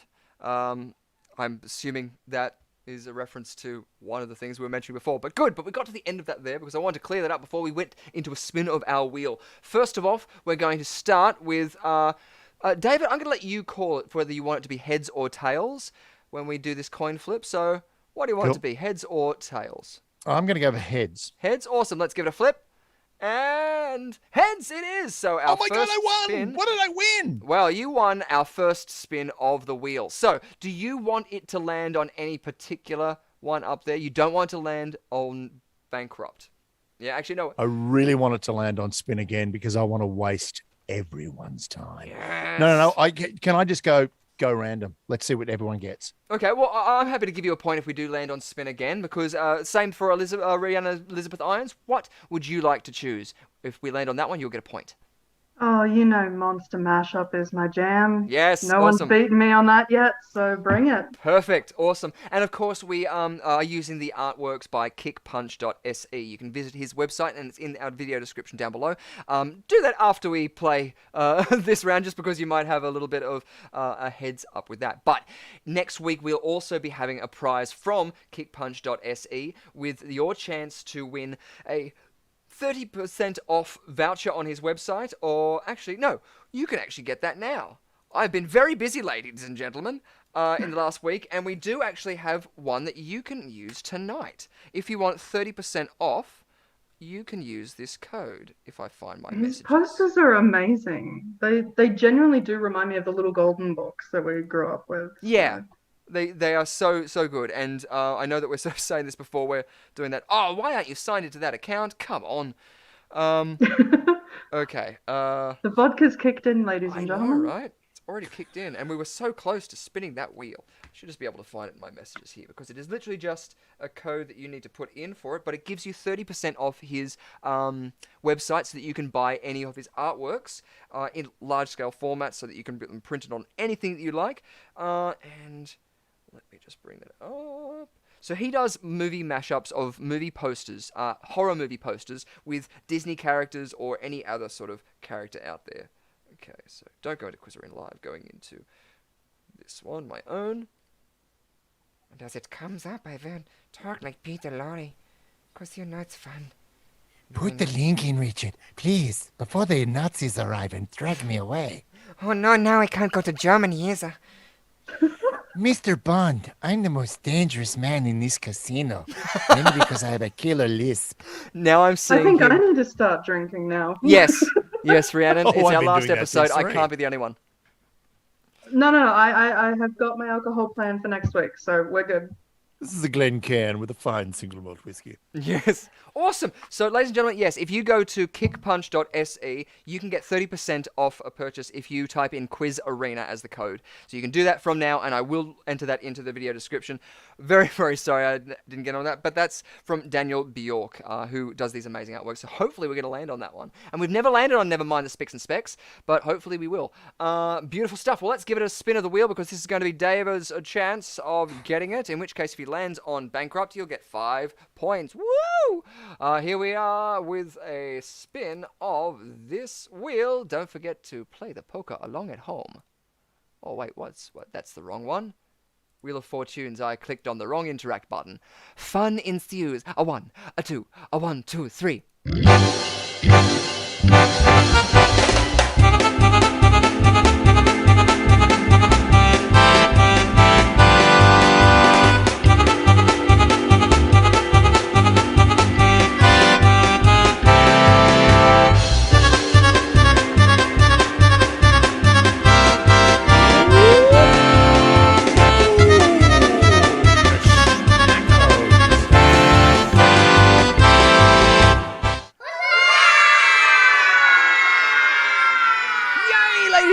Well, that means that you guys at home need to tell us which game you would like to see us play. So jot in below if you would like to see Monster Mashups, Nevermind the Spics and Specs, or Chrono Loco, and we will take the most answers out there. Fantastic stuff, guys. So nobody chose viewer's choice to land on, did they? No. No. I always spin again because. Yes, I know. Spin again. It's just fun. And like I love Weird Al Yankovic whenever he does the poker songs. So I couldn't help but resist putting that poker song in there. And the exasperation in that kid sound effect of that yay is hilarious. There's like one kid there that's just like straining his voice at the end, going yay. I think that's Now, funny. excuse me, you may hear some rattling coming through here because somebody, for some unknown reason, has just started printing something in my office. Nice. Listen carefully. Oh, it's always fun. It's always good when you have a shared office too, and that you're right next to the printer or the photocopier. You always have so many conversations or weird stares. Good stuff. So out there, we've got Lux Voco saying Chrono Loco, K9 saying Chrono Loco, 2 so far for Chrono Loco. If there's another one that you want to see there, I think Chrono Loco is going to be winning it, which is good. Because, yeah, we haven't seen that one in a long time. And the stinger is just so dandy. I'm just grateful you haven't got the chicken and egg sting happening tonight. Oh, we've got the stinger. I don't think my ribs could take it. Hold on. Oh, no, don't say that. I want to show you the stinger. Now, purely for educational purposes, this is just so when we refer to stingers, David, this is one of the stingers for a game we called Chicken or Egg. Oh, which come first, the chicken or the egg? The chicken or the egg? So that would be a game where you would literally just get an image like this and you would have to tell us which came first. Well, hell, we're here. It's our last game. I'll let you guys get a point for it if you want. Which came first? Women's Day or TV Week? Oh, Look at Jesus, my Toad. ribs hurt after that. Toad's looking a bit old. He's looking a bit. I reckon Women's Day came first. You reckon Women's Day? Wiggins Day. Wiggins Day. Wiggins Day. Awesome. I'm sorry, Annan. Look at me, I'm governmenting. Yes. I'm hoping you're okay and I haven't No, popped another rib. fine. Oh, yeah. Don't laugh when you have broken ribs, people. Christ. Yeah. Oh, It is stormy up there. Those hailstones are giving you broken ribs. My God. My God. That's it. And we're not helping. I'm sorry. We're really not helping. But no, you're fine. You're fine. If I can Okay, survive good. my dad, I can survive anything. Okay. well, I'll award it 2 points to whoever can get it there. So which do you think it would be first? If we take the spin wheel down, David thinks it's Women's Day came first. Yeah, honestly, I have no idea. So I'll just say TV Week just to be different. Just to be different. I like it. Sweet. Yeah. Well, let's find out. If we go forward, Women's Day. Nice. Dave gets the point. Did I say double points Yeah, on that? Warnie's looking too young. And Nice. Toadie's looking too old. I know. Come on. Think Oh, about it. great. Now I got a second wave of storms coming. Awesome. Oh no. Oh no. Cool. So that was chicken or egg. Beautiful stuff. I will reset that later on. But that's an example of one of our games. So good. Oh my God, did Warnie get married in 1948? I didn't know that. No, surely not. I couldn't imagine how old, what was it, the Elizabeth Hurley would be at that point. We've got at Older. least... That's all you need to know. Yeah. Older. Yeah. Would have guessed TV Week. Cool. So it looks like we're going to go with a Chrono Loco because Myth Max is also added in there that we're going to go Chrono Loco. So, ladies and gentlemen, we haven't seen it in quite a while, but we're going to see it tonight because you asked for it and we can't deal with it. We've just all gone Chrono Loco.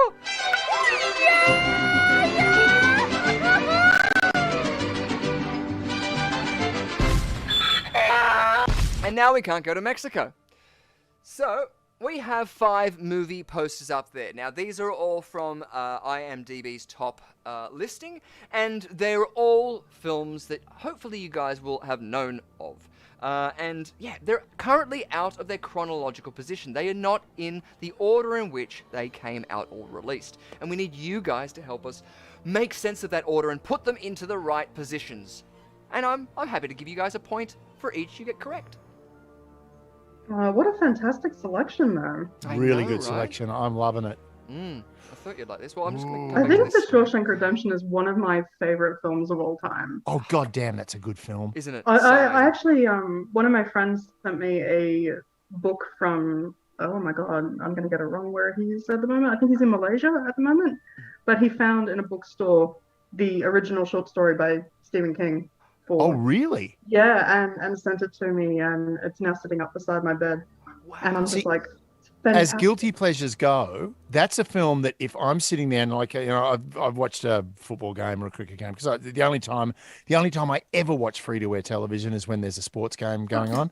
Did I? And the thing that really gets me is I watch it, and then of course at some point Shawshank Redemption comes on, and it's like, oh crap, I'm not going to get to bed for another 2.5 hours because it's Shawshank Redemption, Yeah. and I have to freaking watch it. Yeah. Doesn't matter. I've seen it 1,000 times. I've got to watch it again. It's just Yeah. beautiful. Beautiful film. What was it? Green Mile was on the other night on TV because I have a bird. Pikelet hasn't necessarily made an appearance recently. He's, off doing his thing. But I usually keep the TV on, and he was watching the Green Mile the other night, and I did that. I stopped, and I was just transfixed, and I noticed that like 20 minutes had gone by just because I was entranced in the movie.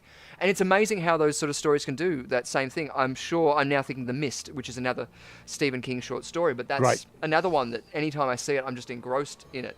Not just because I've seen it before and know, what is going to happen and the progress of where they are in that story, but just the way it encapsulates you and it really keeps you in there. It's a brilliant film. Cool. Awesome. Well, none of those, except for The Shawshank Redemption, are up there that we've got, but let's just do a quick mention of the films that we do have up there. We've got, obviously, first, The Shawshank Redemption is up there. We've got The Godfather. We've got The Godfather Part 2. We've got The Dark Knight. And we've got 12 Angry Men. So, either of you, do you hazard a guess at where you think any of these might be? Do you know where you'd like to place them? It's kind of I'm writing out my list now as we speak. I've got a list. I'm going to go 12 Angry Men, definitely position number 1. Number 1, nice. Fantastic film. And Henry Fonda. God, what's not to be liked? Next is going to be The Godfather. Next is going to be The Godfather. Beautiful. This is me. Oh, Brando. Oh, but still my heart. Yeah. Now, here's the thing. Did Shawshank come before The Godfather Part 2? And I've been really, really careful. I haven't gone to Google. And I'm sort of tempted to put Shawshank in there, but I'm kind of not, because I think The Godfather Part... I know Part 3 was a lot further back. I'll put Godfather 2 after Godfather 3. Cool. And then Shawshank and Dark Knight. That's the way I'd look at it. That's the way you're going? Awesome. Do you concur, Rhiannon, or would you be saying different? Yeah, it's The Godfather and The Godfather Part 2 that kind of has me questioning. Now, are we talking release date? Or are we talking production date? No, we're talking release date. All right. Yes. Generally, it's better to In which case, of course, these two need to be swapped. No, I think... Oh, jeez Louise. 12 Angry Men, The Godfather, Godfather Part 2, Shawshank Redemption was 1994, and then The Dark Knight was, Christian Bale era, so... Nice. Cool. So, yes, you both concur. Awesome. You could both get the similar amount of points in this one. Very, very well done. I think The Godfather was like 1972 and The Godfather Part 2. Oh my God, Terry's going to kill me if I get this wrong. I think you're right. I reckon Shawshank sits in between the two, but I'm going to stay with the way I am because I made that call. But if you feel like swapping it out, no, I think you've got it. I'm happy to swap it and give you different ones. We just need to remember which ones who chose where. Well, I'll do the swap. I'll swap Shawshank, put that in the middle of the two, simply because, Godfather was really early, and then the second, 2 and 3 came sort of hot to trot. So I'll do the swap. So you're cool. Awesome. Give that one a go. And if I'm right, you can have the point anyway. Oh, look at that, ladies and gentlemen. It's not even Christmas yet, and already... I'm playing to lose. Playing to lose. I love it. I'm trying to make some sort of Moulin Rouge reference there, playing to lose. But that's a different... hang on. I'm just going to go get my bottle of absinthe and I'll join you. Yes. Or was it another Peter Sellers reference from the Goon Show when they did Tales of Montmartre, and every joke that they said, I'm Neddy Toulouse-Lautrec. Here, let me stand on this stepladder. Gotta love it. And Harry Seacombe came out to Australia in a very small country town and did a film.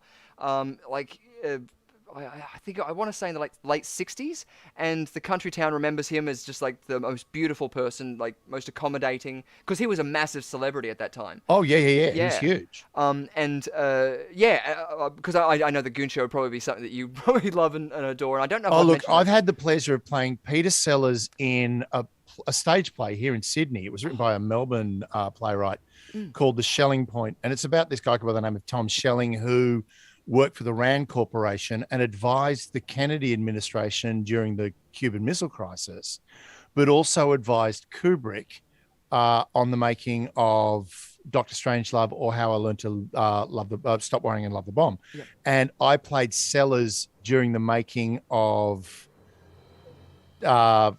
Strangelove. But then after doing that, a guy approached me and I spent 2 winters driving up to the Blue Mountains every Friday, Saturday night to do live readings of the Goon Show in a theatre restaurant. Yes. And it was freaking awesome fun. The Goon Show's brilliant. Yeah, and Mental, that's but that brilliant. chaos that I think would have been incredible. And I'm still now, when you watch like even the last Goon Show, which they filmed, and you're Yeah. thinking, how was this like produced? How was this? Yeah, this is what we're going to do on air. I mean, it was that was fully the- chaotic. The classic. One guy showed up one night and he actually had an original Goon Show script. Yeah. With the like annotation from the director. Oh, right. So it dude. was the director's Yep. script. It wasn't one of the actors' scripts because they just throw them out. Yeah, Most yeah. actors do. Now, surely though, Particularly when I was going to say you would have done Spikefest then, the one that was at Woy Woy, with Desmond. no, Milligan. I didn't do the Woy Woy gig. I was always in Katoomba. Oh, okay, cool. Because Desmond But- Milligan, his brother, came to a lot of them, and I was. I was Peter Sellers, like a reading like that, just for All him. the Sellers roles, yeah. Yeah, all of that, and it was cool because he complimented me on that, and I was just like, woo, it's the closest that you get, Desmond. Oh my god. Yeah, But I mean, the funny thing is, it's that classic thing that somebody asked John Cleese, who I've also played. Yeah. I seem to play a lot of other people. That's again, that's your job as an actor, David. Is it? It is. Yeah. Oh, okay. But Sellers said that if he was to go to a TV network now and pitch Monty Python, if those guys went in now and pitched Monty Python, it would never get made. no, well, that's it. Look at Auntie Donna. I'm kind of astonished that it's like as big as it is. And my God, my kids were into Auntie Donna, bloody Auntie Donna, whatever, Yeah. the bloody YouTube people. And then I watched their show and went, you bastards, you're so clever. Yeah, It's beautiful. Don't Fabulous. be Yeah, was cunt. it Everything's a Drum? Yes. I What watched intro? Everything's a Drum and went, okay, whatever. You take my money. Yeah, Go. that's it. Money Well, up. actually, Robert Woods, who was in the comments before, who usually joins us, he was a guest on this, and he wrote the music and did the visual effects for "Hug the Sun," which on YouTube. Yeah, a whole bunch of silliness, and it's so good because it's uniquely Australian too, and with the ability to be able to fund these things on YouTube, it's good that people can just produce this stuff because, as we were saying before, it's the risks. That's why streaming and podcasting and YouTubing and vlogging and blogging is so important. Yeah. Because you know what? That's how we get these little nuggets of absolute genius that then go on to make billions of dollars in Hollywood or wherever. Or if you're really smart, learn Mandarin, make a Chinese film. Yeah, You've that's got it. an instant market. Yeah, totally. Yes, The Great Perfect. Wall. What a film! What a ute! Yeah, yeah, that's it. So awesome. So let's go out there into the people out there. We've got a lot of people. Myth Max saying first is 12 Angry Men. Now, did Godfather 2 come out before Godfather Part 1? Phil Robinson is in that quandary. I'll have to go into his TARDIS and find out. Sarcasm. Myth Max saying, I'm going to say The Godfather for the second. Lux Voco, 12 Angry Men, Godfather 1, 2, Shawshank Knight, best guess. Agree, totally change of mind. Godfather 2, then Godfather 1. Good, he's concurred with your decision there, David, so he's doing the swap too. Myth Max, Thank you very Phil much. Robinson, I mean, how long does it take these films to release here in Australia? It's entirely possible. Now, actually, I was questioning why Ghostbusters Afterlife, because it's already been released in America, why isn't it released on the same day? Again, it's in a digital age. It's literally because of the awards season. It has to do with that. Yeah, and so it's a planned sort of thing in that sort of a way. That's the answer there. Hey, now, the Shawshank poster says this fall, which would come after July 18th. So The Dark Knight comes before Shawshank, says Myth Max. Phil Robinson says, no time to lose. Ha! I love it. I want to give you a point, Phil Robinson, but I can't yet. That's for the last round. Lux Boko says, Shawshank wins the longest crawl through Turdigans. Dogma wins best showdown with Turdigans. Train Spotting wins best swim through Turdigans. Right, good point. Yeah, that was a good Yeah, film. that is a And good an film. interesting entrance to a toilet. Yeah, it's a good fecal breakdown that Lux Boko's gone through with those Terrible first date movie, though, can I tell you? films. Shawshank? No, Train Spotting. Really not. Good point. What do we It think makes tonight? you look cool, but it's really, in the end, it's not very sexy at all.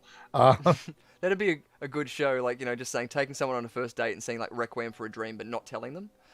That's why look, you yeah. go and see horror movies on a first date, people. The Horror Cook, the movies Thief, are His great Wife, and Her Lover. foreplay. Exactly. Yeah. Well, considering I met my wife when she tried to throw an ashtray at me when I was on stage at the Comedy Store, biggest kind of choosers. Oh yeah, that's it. Just heckle. It's like we had Yanni Agisolo on previously, and his partner was just like, "Yeah, I'm not going to be on the show. I'm just going to stand back." And what's the word? Heckle. That's right. So I was like, "Yes, Yeah. I love it. Works well." I know Carrie and Yanni really, really well. I Yes. used to do a lot of Comedians Against Humanity with those guys. Oh, so They're good. just gold. I love them. They They're are. fabulous. They're brilliant. I actually watched Yanni earlier today, so I made it through that episode today. Yes, awesome. Yes, what Yeah. was that episode 15? Was it or? It was episode 13. It was my first appearance, and The an black absolute episode. slaughtering. Yeah. I love that because again, well, I think we mentioned even in some episodes where some buildings, when they're being built, they omit the 13th floor or they will omit the 13th room number or something like this. And so that's why I came to the choice, and I was doing that same thing of going, I don't want anyone to not say I want to be a guest on it because, you know, it's unlucky 13. But strangely enough, that didn't have as many technical disasters as we had in previous episodes. So that's always a good 13 thing. is my lucky number. I mean, come on. I'm born on the 13th. Damn it. I live in a building where Unit 13 is known as Unit 12A. Oh, ha, nice. There you go. Yeah, totally. We got to episode 13 and we were just like going, can we keep this moving? And now we're up to 75. So I don't care. Yes, we can. That's it. Exactly. You can't have every episode being episode 69A, 69B. Beautiful. But speaking of that flippage, let's go into Chronoloco and find out if we are right. So let me check reckon I'm my wrong. things down here. So I've written the dates down, and so in our first position, we have 12 Angry Men from 1957. Correct! Yes. Then coming in next, we have The Godfather Part 1 in 1972. Correct! Godfather Part 2 in 1974 beats out Shawshank Redemption, which came out in 1995. So whoopsie daisy diddly do. So that means Rhiannon Elizabeth Irons, I think, got the point for that one. And Dark Knight came out in 2008. Very, very well done there. So we've got, what was it, Dave? You got 1, 2, 3, and Rhiannon, you got 1, 2, 3, 4, 5. Is that correct? Yes. She beat me like a guy that needed to be beaten. Yeah. She made me an offer I couldn't understand. Yes, beating you like a fine wine. What? I have got a friend who is like he and I both fully love gangsters and things like this, and he is mad about The Godfather. So if I had gotten that wrong, I'm certain I wouldn't be around next week. Yeah, that's it. Yeah, and we need you to help get us out of this. I'm happy to get it wrong because I'm really stupid and I'm a new quality. So I think I can sort of like burn that bridge. Oh. Oh my God, I'm living on an island. No, I can't. Yeah. It's only an island if you look at it from the water. That's it. Well, soon with all this weather that's been happening, I'm sure Queensland will be have islands soon. Speaking of which, there was an interesting. Did you know that a lot of early maps about America had California represented as an island? Yes. Yeah, and it's like multiple ones. Like I think the Netherlands had it, like the Spanish had ones, and it was all just like, what's going on? And most likely, it probably comes down to just them either not reading it right or it was some sort of large land mass sort of quell. I that think happened. it could have been the honest. Baja Peninsula that would have fooled them because the Baja Peninsula projects so far south. They would have gone, do we really, or the Dutch would have gone, do we really need to go all the way up there? Exactly. Right? So they would have basically gone, nah, it's just an island. And they would just cut it across at San Francisco. Yeah. And apparently- fools that they are, it will be an island as soon as San Andreas just collapses in on itself. Well, that, interestingly enough, is one of the reasons that I think could be the reason why there could have been water receding from that area, because you've got 2 fault lines on either side of California. And so, like, you could easily have water passages in that, and as you said, it's all seismic all the time. But Yeah, the well, other... they had an earthquake today, actually. Yeah? Did they? Jesus. Yeah. My editor posted on Facebook earlier today, earthquake, and I'm just like, again, really? What am I meant to do? I'm on a very, very stable tectonic plate. Sorry. I'm like, come to Australia, and then he saw the photo of the goanna, and he's like, no thanks. Yeah. Interestingly enough, though, you know where those Melbourne earthquakes or seismic activity happened recently? Is at a point where there's like multiple areas of not fault lines but seam lines that are joining. Convergence. Inversions, and they're sort of spiraling around. It's part of the reason why we have the Great Dividing Range as a large force, because that's actually pushing the landmass up there, because our tectonic plate, as you were saying, is pushing from the bottom corner of Western Australia, and that's why they have mountain ranges there, and also in the centre of Australia. It's sort of like a bottom layer popping up through is pretty much what Uluru. Essentially, Australia is spiraling around its own arsehole and will disappear up itself very shortly. Are you calling Melbourne the arsehole of Australia? No, that's Adelaide's job. Yeah, thank you very much. No. Don't get me wrong. Before we go any further, before we go any further, Yeah. when you look at Australia on the map, it's got those broad sort of hip sides. Oh, So good it is point. like a big, it's like a big butt. And can I tell you, I like a good ass. Yeah, I really oh, like yeah. a good ass. And if Australia is the ass of the world, it's a pretty cute one. Oh yeah, absolutely. No, too, but I love when you stretch out a world map. It actually looks like a cat playing with Australia. If you actually draw around all the countries and continents, it actually And does look China like a cat. is the head. China's the brain of that cat playing with us. yes. Oh, so much fun. I had to have another swig just because we're enjoying ourselves all too much. But perfect, we're one game down, ladies and gentlemen, and already our points are abound. Rhiannon Elizabeth Irons is ahead with 6 points, and David Callan is also, well, he's further ahead at 7 points. So there How you did I go. do that? I know, right? It was, I don't know, probably one of those quiz questions that you chucked in before. Or have you complimented me? I don't know. The alcohol is making me it's spiral like those fault lines in Melbourne. I've always found you an Richard, extremely if handsome I- man. Richard, if I started complimenting you, this would be QUIZarena, under the covers or something. Good point. You're getting too many points for those ones. Yes, Ego Arena. Compliment me. and I'll the give you Ego points. Arena. I love it. There, that's it. We'll be back at the ANZ Stadium or whatever it's called now, and just do it as the Ego Arena. Stadium Australia, isn't it? Is it Stadium Australia? No, it's now ANZ Stadium. It's Oh, it back is? to ANZ? Oh, Christ. Yeah, back to ANZ, mate. Yeah, like the money's on frickin' it. Eddie I'm waiting for it Hack to / become Marvel. Telstra Tina Arena. That's what I'm looking forward to. Yeah, the Pfizer Stadium. Yeah. What have we got? Shawshank wins. Oh yeah, we got that one. Lux Voco and Dreamcatcher wins Scariest Turdigans. I love it. Mivmac's still going on. That should be an award for itself, Turdigans. We got Mr. Hanky and the Amazing Christmas. Oh, that's a great shit reference there. Gotta love those nuggets. So many poo references. I love the difference between two faults, the San Andreas and the Elsinore faults. I hope I'm getting that right, K9. Elsinore faults. But thank you for naming it, yes. Because I was even going to mention before when we were talking about that, the Winchester House, which I've mentioned a couple of times, but that was prolific with that number 13. She was fanatical about the number 13 and spiderwebs. So in a lot of rooms, there would be 13 of certain items, 13 windows, 13 panes on glass, or things like that. But that was synonymous. And she was the inheritor for the Winchester rifle money inheritance. Ah, the ghost house. Yes, the ghost house, yeah. Built the house and she added to it, and although it's full of ghost traps, great Ghostbuster reference actually, and why hadn't they shot something there? Basically, because Zach Baggins has been there. The souls of the people that were killed by was it the Winchester rifle or was it the Colt revolver? One of the two. Her one was the Winchester rifle because it was, I think her husband's father made the rifle and they were just getting the residuals from it. But she went. I've heard multiple stories, but the one I think is most likely is she went to a fortune teller who told her that she would be continuously plagued by the spirits of people who were killed by the rifle. Come in, darling. Tell you how Yeah. you're going to make money for me. Yeah. Yeah. And so she took that barn house, this like old sort of barn house in San Jose, I think, and literally just kept adding room after room after room to try and make it so that they would get disorientated and the spirits would like get lost and dissipate. But she So had a not saying- only have you separated this spirit from its corporeal being because of the gun that you're making money off, now you're going to torture it. Yeah. Really? You're not thinking here. Just have a doorway with heaven written above it and go through there. Yeah, and no, you'll go I to never heaven. thought of it that way. If she was actually Well, working against the spirits. That's great. I never thought of it either, but it really does sound like a little bit of spiritual torture to go, yeah, welcome to a room of mirrors where you're never going to escape. It's like, Yeah. it's literally like they're sitting there with their mobile phones going, does Google Maps work in the spiritual world? Because all I want to do is just get to heaven. Come on.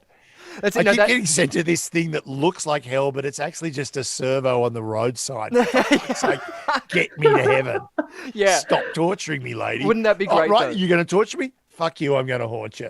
And then that's That's the how next Ghostbusters. was written. It's just this like craggly old Egon Spengler in this house trying to fuck with ghosts. That's right. By the Oh way, my if any studio executive makes that film without me, yeah. fuck you, I want Yeah, my money. you heard And it I'm here going to build a first. house that tortures studio executives until they give me my money. Yeah, that's it. It's going to be a So very we're big just house. we're just recreating H.H. Holmes Hotel then, are we? Shh, shh. We don't tell them directly, Rhiannon. But if you aren't familiar with that, I know that recently I was watching another plug for me, the Shining mini-series, the Shining review that we did with Surgeons of Horror with Saul Muerte. And in episode 9, I think I make a reference to that, which I actually show you the map, the diagram, which the police made a recording of that. Now, again, that was by the police at that time, and there is another version of it which shows the maze in a different orientation. But again, if we're talking about disorientation, that again was another building that was designed to disorientate people, mainly so that he could get them into a vulnerable position and either drug them or shove them into a room or gag them, suffocate them. His major use of incapacitating someone was asphyxiation. So he would have Was this the Chicago or Baltimore? Chicago. Somebody, it was the murder house. Yeah, Chicago, Yeah. 1880s. H.H. Holmes, his real name was Herman Webster Mudgett, and it was the Chicago World's Fair, the same World's Fair that Nikola Tesla showed off the first electric light bulb and lit the whole fair up. The first electric car that was then stolen by Elon Musk and brought forward into the future. Yeah, so you said that, and I instantly went into a whole Henry Ford side thing where he would use the Belgian prince to get anyway, I won't be able to go to Sierra Leone if I continue that. Prost. That's an extremely obscure reference that I'm just going to laugh at and smile and nod like I know what you're talking about, but I have no fucking clue. I know, I just keep digging this hole, but it's our last episode, so I feel and like Australia is disappearing into that hole, so it's not tectonic, it's actually you. It's you, Richard. It's me. You're causing Australia to disappear up its own asshole by digging this hole. Yeah. You heard it here first, ladies and gentlemen. Yes, when I went to Adelaide, the whole reason was I started this whole thing. I just wanted you all to go home, damn it. Yeah, just go home. I don't want an audience. Get home, to watch me. Yeah, streaming. I wanted a break, and so I made you do this and started this. I'm so tired. Beautiful. Sorry, we are. Let's play some more games. This is too much fun. We're having too much of a good time. I've got to have dinner at some point tonight, so let's get on with it. We're enjoying breaking Rhiannon's ribs. So let's get that spin You wheel said back to up. me when I showed up in the green room, tangents. Well, I'm taking you down a few. Yeah, that's it. I mentioned before that have fun and go off on those tangents. But Yeah, David, talk about I'm not something you regretting really talk about shit, and we'll see where it goes. Yes, literally we had turdigans in the comments. We've had fecal matter. You get what you galore. ask for. Every someone mentions Tesla, I get struck. Someone happened to this pigeon friend. Oh, I can't read that. I'm too drunk. Every time someone mentions Tesla, I just get stuck wondering what happened to this pigeon friend, and will he ever learn his secrets? Oh, I don't know if that's a sad thing, because again, there was a reference that a friend of mine put out there. If you do have birds and you want to free fly them, please reconsider it, because transformers on power lines, they're open, and if they get crossed, it's very easy to cross those. You'll see it with grey-headed flying fox. They will die very quickly. Don't worry, it's not a terribly painful death. Oh, I'm drunk in It's alcohol. pretty quick. It's extremely quick, and it looks worse than it is. If you've ever seen anyone get electrocuted, their muscles will stick out like this, but your body goes into shock straight away. You're not going to register it because the anaphylaxis saves you. So, yeah, sorry, a little segue there, but you won't feel the pain. But Segue of electrical death. exactly. Now I just have Sam Neill in Jurassic Park going through my head, so thanks. Yes. It was well, only the kid. It was just the kid that got hurt. There's Just still a a chance kid. for you, Sam. As in we've only sampled the Riesling, and I'm sure that there's another one out there. So hit us up, and we would love to sample another one of your 2 paddocks wines. By The of course, Shiraz Sandy. is amazing. I know, wasn't it? So yes, Rhiannon, you bought one as well. How nice was it? Yeah. And again, Yeah. but- Now you're talking wine. yes. Let's get on to whiskey, and then wine, Oh. and then more whiskey, and Yeah. then cigars. No, not cigars. They're terrible. Well, during the Halloween escape room that we did, I think I was slamming down rum and coke. So Yes. I'm actually surprised I could put 2 and 2 together. Yeah, I want to see if I can get my Reanimator cocktail going, because I want to try that. And I also did just notice that I had a feather on the end of my syringe, so that's cute. So we know what Pikelet's been doing. He's currently intoxicated. Now I'm imagining, he's just sitting there, Frankensteined up. I combined him with a cockatoo and a macaw. He has Rick, look, I created a monster. the Peter Lorre cockatoo. Yeah, exactly. Awesome. Well, let's go into Now this. that'd be something fun to teach a cockatoo to speak like Peter Lorre. Yeah. Pieces of 8. I'm freaking you out now, aren't I? Yes. Ha Yeah. Oh, that'd be a YouTube channel sensation by itself. TikTok, I mean. ha. Polly wants a cracker. Danny Patty wants a cracker. No, or the ones that just swear. They're like, fuck you.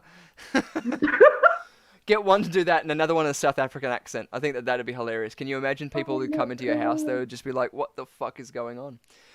Anyway, let's spin the wheel again. Let's have a game. Let's have a game, yeah. So, another one. I'll give you another point if it randomly lands on the one that you want. Actually, I've got to go in there and I've got to take away Chrono Loco, don't I? Because we just played Yeah. a Chrono Loco and I cannot play it again because it hasn't landed up. So, let's get this one and we'll share this one back over here for the... actually, Dave, Yes? we've got this wheel up here. You'll notice in the middle of it, it says the Wheel of Four Tunes. When I did Impromedy, that was a game that we used to play where it would be a 4-act long-form game. In improvisation, you would have either short-form or long-form games. Short forms, very short scenes, 4 minutes max, quick games. Yeah. And long-form, you would do over the course of maybe an hour or 2 hours, and you would be telling a continual story through the show.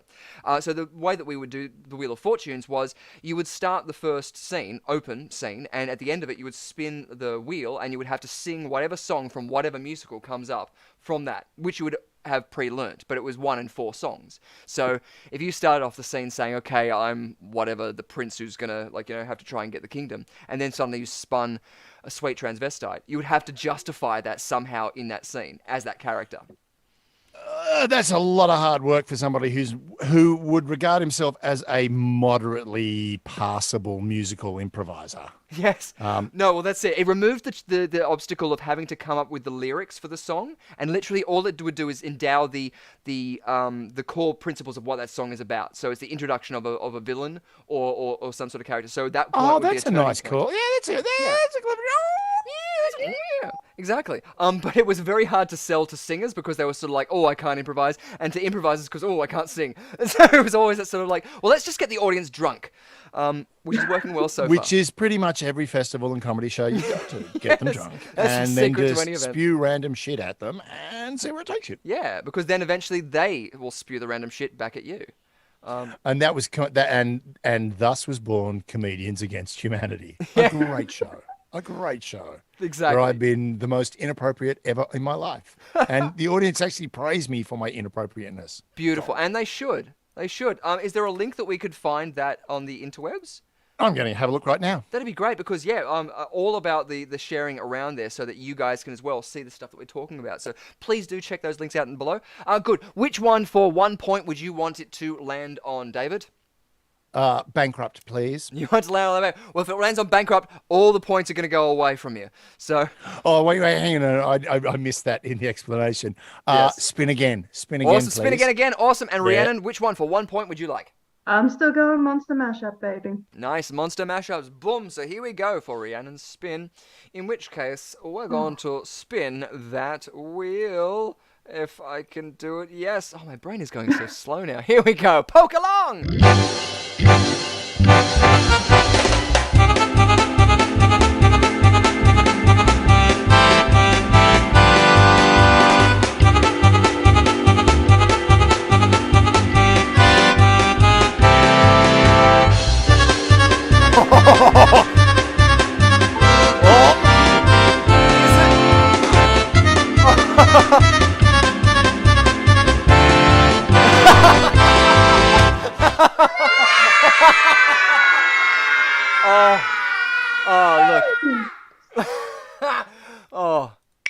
Look, I'm... Damn it, I should have stuck with it and I would have got some points back. Damn it.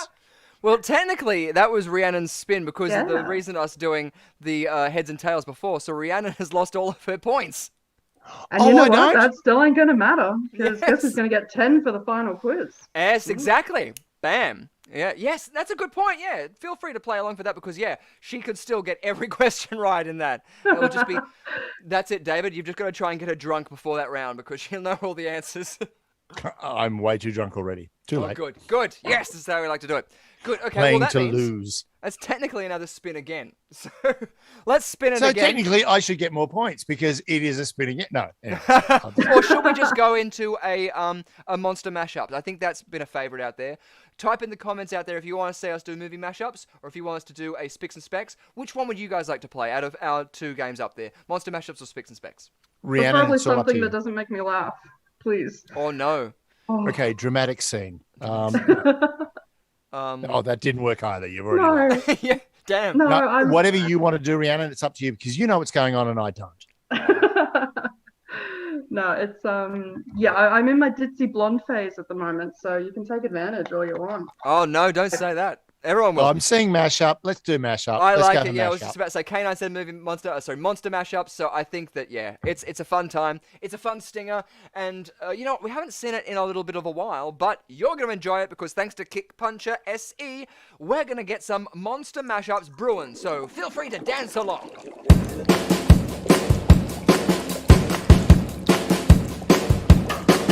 Sound the bash, it's sound the monster mash, the monster mash. When it's a graveyard smash, sound the bash, it got all in the flash. Sound the bash, we sound the monster mash. So our game, of course, is going to be one complete poster. Now, I'll give you actually an example of this poster because I do have them all up here before. So let's take this one because we're probably going to get the references. This is the complete picture. So this is from a previous episode, but this is the poster reference that you would be getting.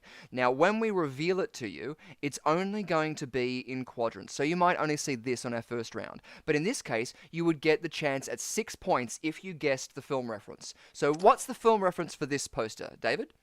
Jaws. Exactly. So if you said Jaws, you would get 6 points if it was in that first position. Yeah? And you have about 30 seconds to guess that. Otherwise, it would move up to the next position, in which case you could get it in 5, 4, 3, and then so on. Yep. But you also get a point each for the characters in that and the other pop culture reference. So do you know what these characters are from?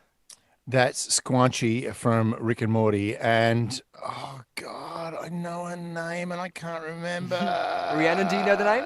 Terry? Oh, so close.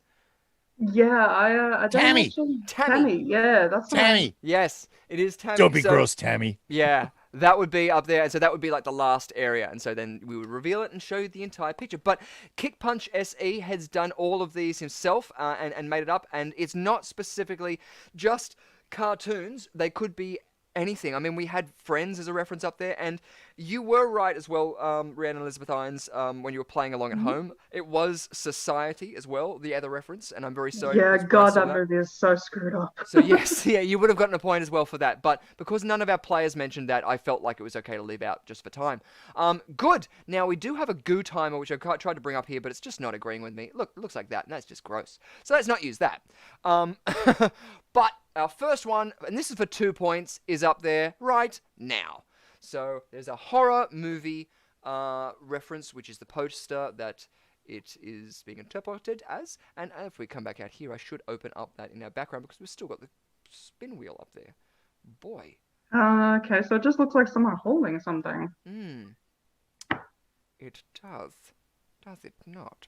Yes, it does. It looks very much like that. Yes, it could be anything at this point.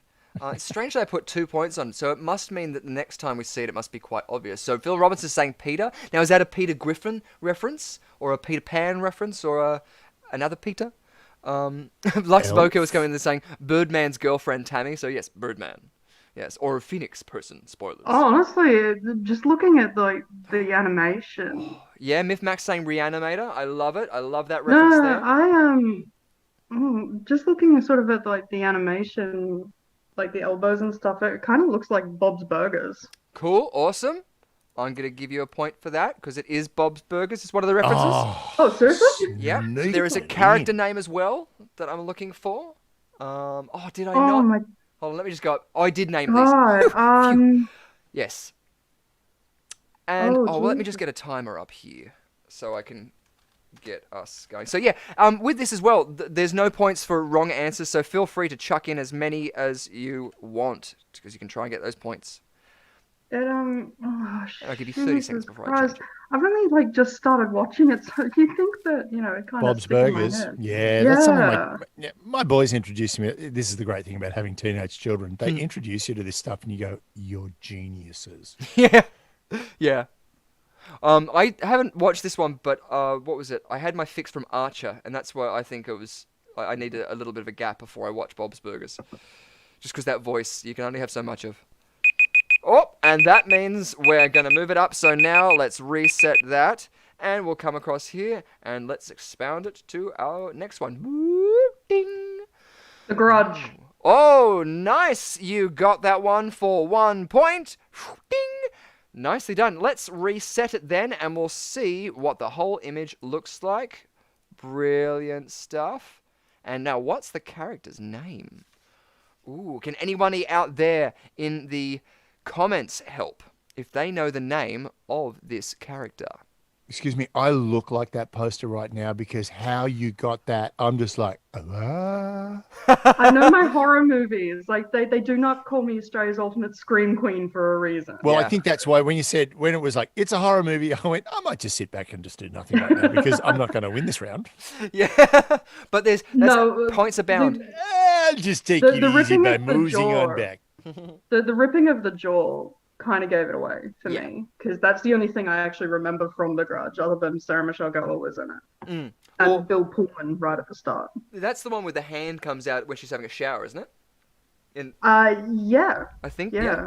Because not I the ring. think the hand comes out in the shower It's the- in it's pretty the much little every boy. horror movie ever What? made. Yeah.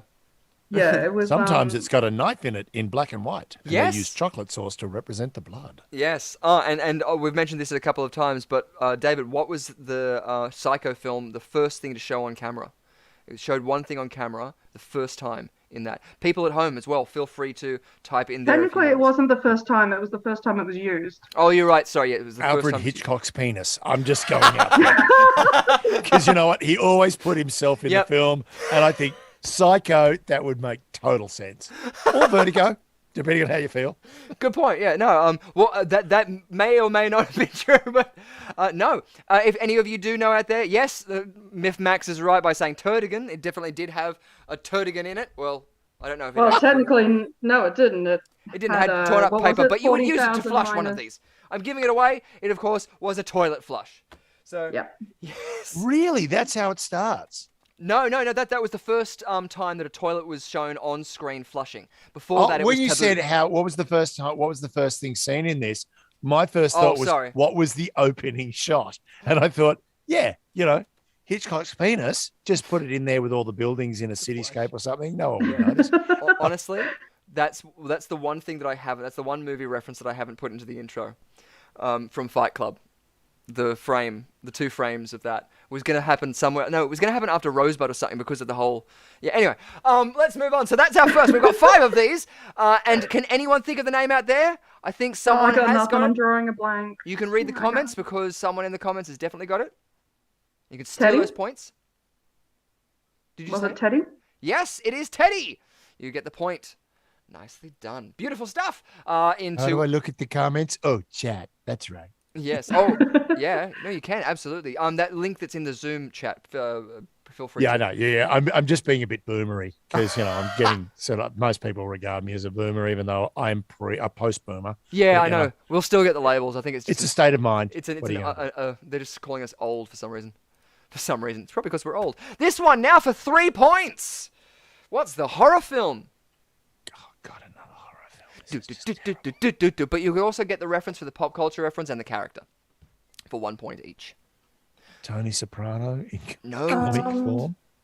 God, it looks like freaking George Costanza's head. Oh, Yeah. yes, it does. Would you be saying it is George Costanza? Yeah, and I'll go with Seinfeld. Nice. Then you got 2 Add points. that in there too. Damn, Yes. I'm just going to have my ass handed to me in this round. Yeah, we should have spun another bankrupt. No, it's not the character from BoJack Horseman. Always think of Hugh Jackman when I have to say BoJack Horseman, though. I don't know why. BoJack Horseman. That would be a funny. I would actually watch that. Yeah. The live version of BoJack Horseman as Hugh Jack Horseman, Yeah. just for the eulogy. Oh my god. So 5 seconds for the chance at 3 points. Yeah, I'm not going to get the film best on that. I need a little more. Nice. Then let's go down to 2 points. Ding. Yeah, like that helps. Yeah, I know, right? And I had to go from the top on this one because it was it just wasn't going to work from the bottom. You would have revealed it. You would have known exactly what it was. I think because the title is okay, actually so in this. alright. The title is on screen if that helps.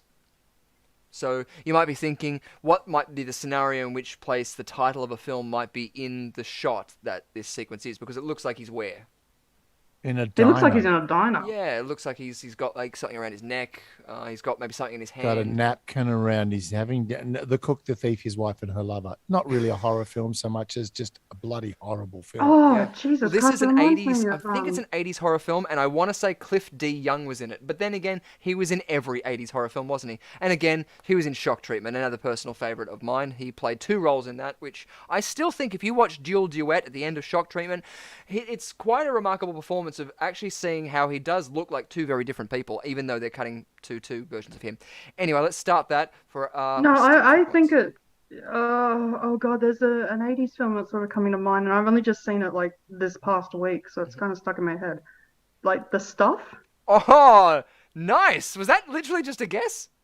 Yeah, No I watched it on way. Monday. Nice. Well, let's reset it because I don't exactly know because I'm drunk. So let's go into it and let's reset this Yeah, one. it was directed by Larry Cohen, I think, for memory. I think it was like 1985. Yeah, I think it was 1985. Oh, it was around that sort of time. 1985, 1986 or something. All I remember is Scott Bloom as Jason. Mm. That's all I remember from it because I was just like, wow, I'm actually watching this. Yeah. I don't know exactly what it was, but whenever I went to my nan's place, I always ended up watching a movie, and now I know all of those were horror films.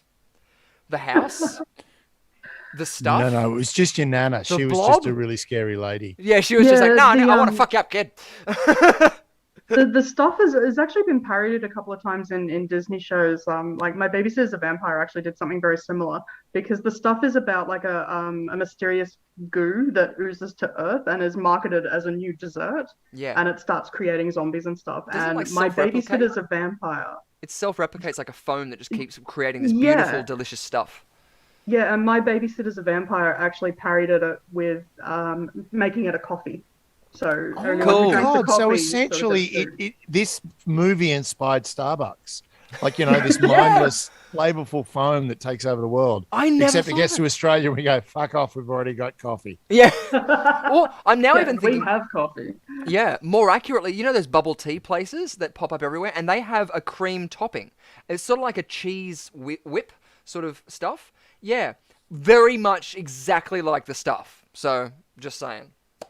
It's not very much like it. It is the stuff, It and is you're the being stuff. possessed by an alien. Yeah, and on another segue, because that was obviously very similar to the story of the Blob, which apparently was based on a story of a farmer finding a mysterious goo on his land, which he didn't know, and it appeared alien. So yeah, there's that you can check out. But let's go back into another mashup because that was good, and our And points. I'm losing. It's embarrassing here. Actually, currently you're on 8 points, and Rhiannon Elizabeth Irons is on 7 points. But hell, she's creeping up. She's fast. gonna kick my ass again. Yeah, let's be she's honest. creeping up fast. Okay, so this one's for 4 points. Bang! Whoa, that's really gonna help you, doesn't it? I'm just gonna go with blue. Blue, Dad. The big blue. The big blue. Oh Big my blue god. Wachowskis. No, it's not the big blue, unfortunately. No, it's not like Deep Blue Sea or something. No, that would be great. It's Jaws. It's another Jaws reference.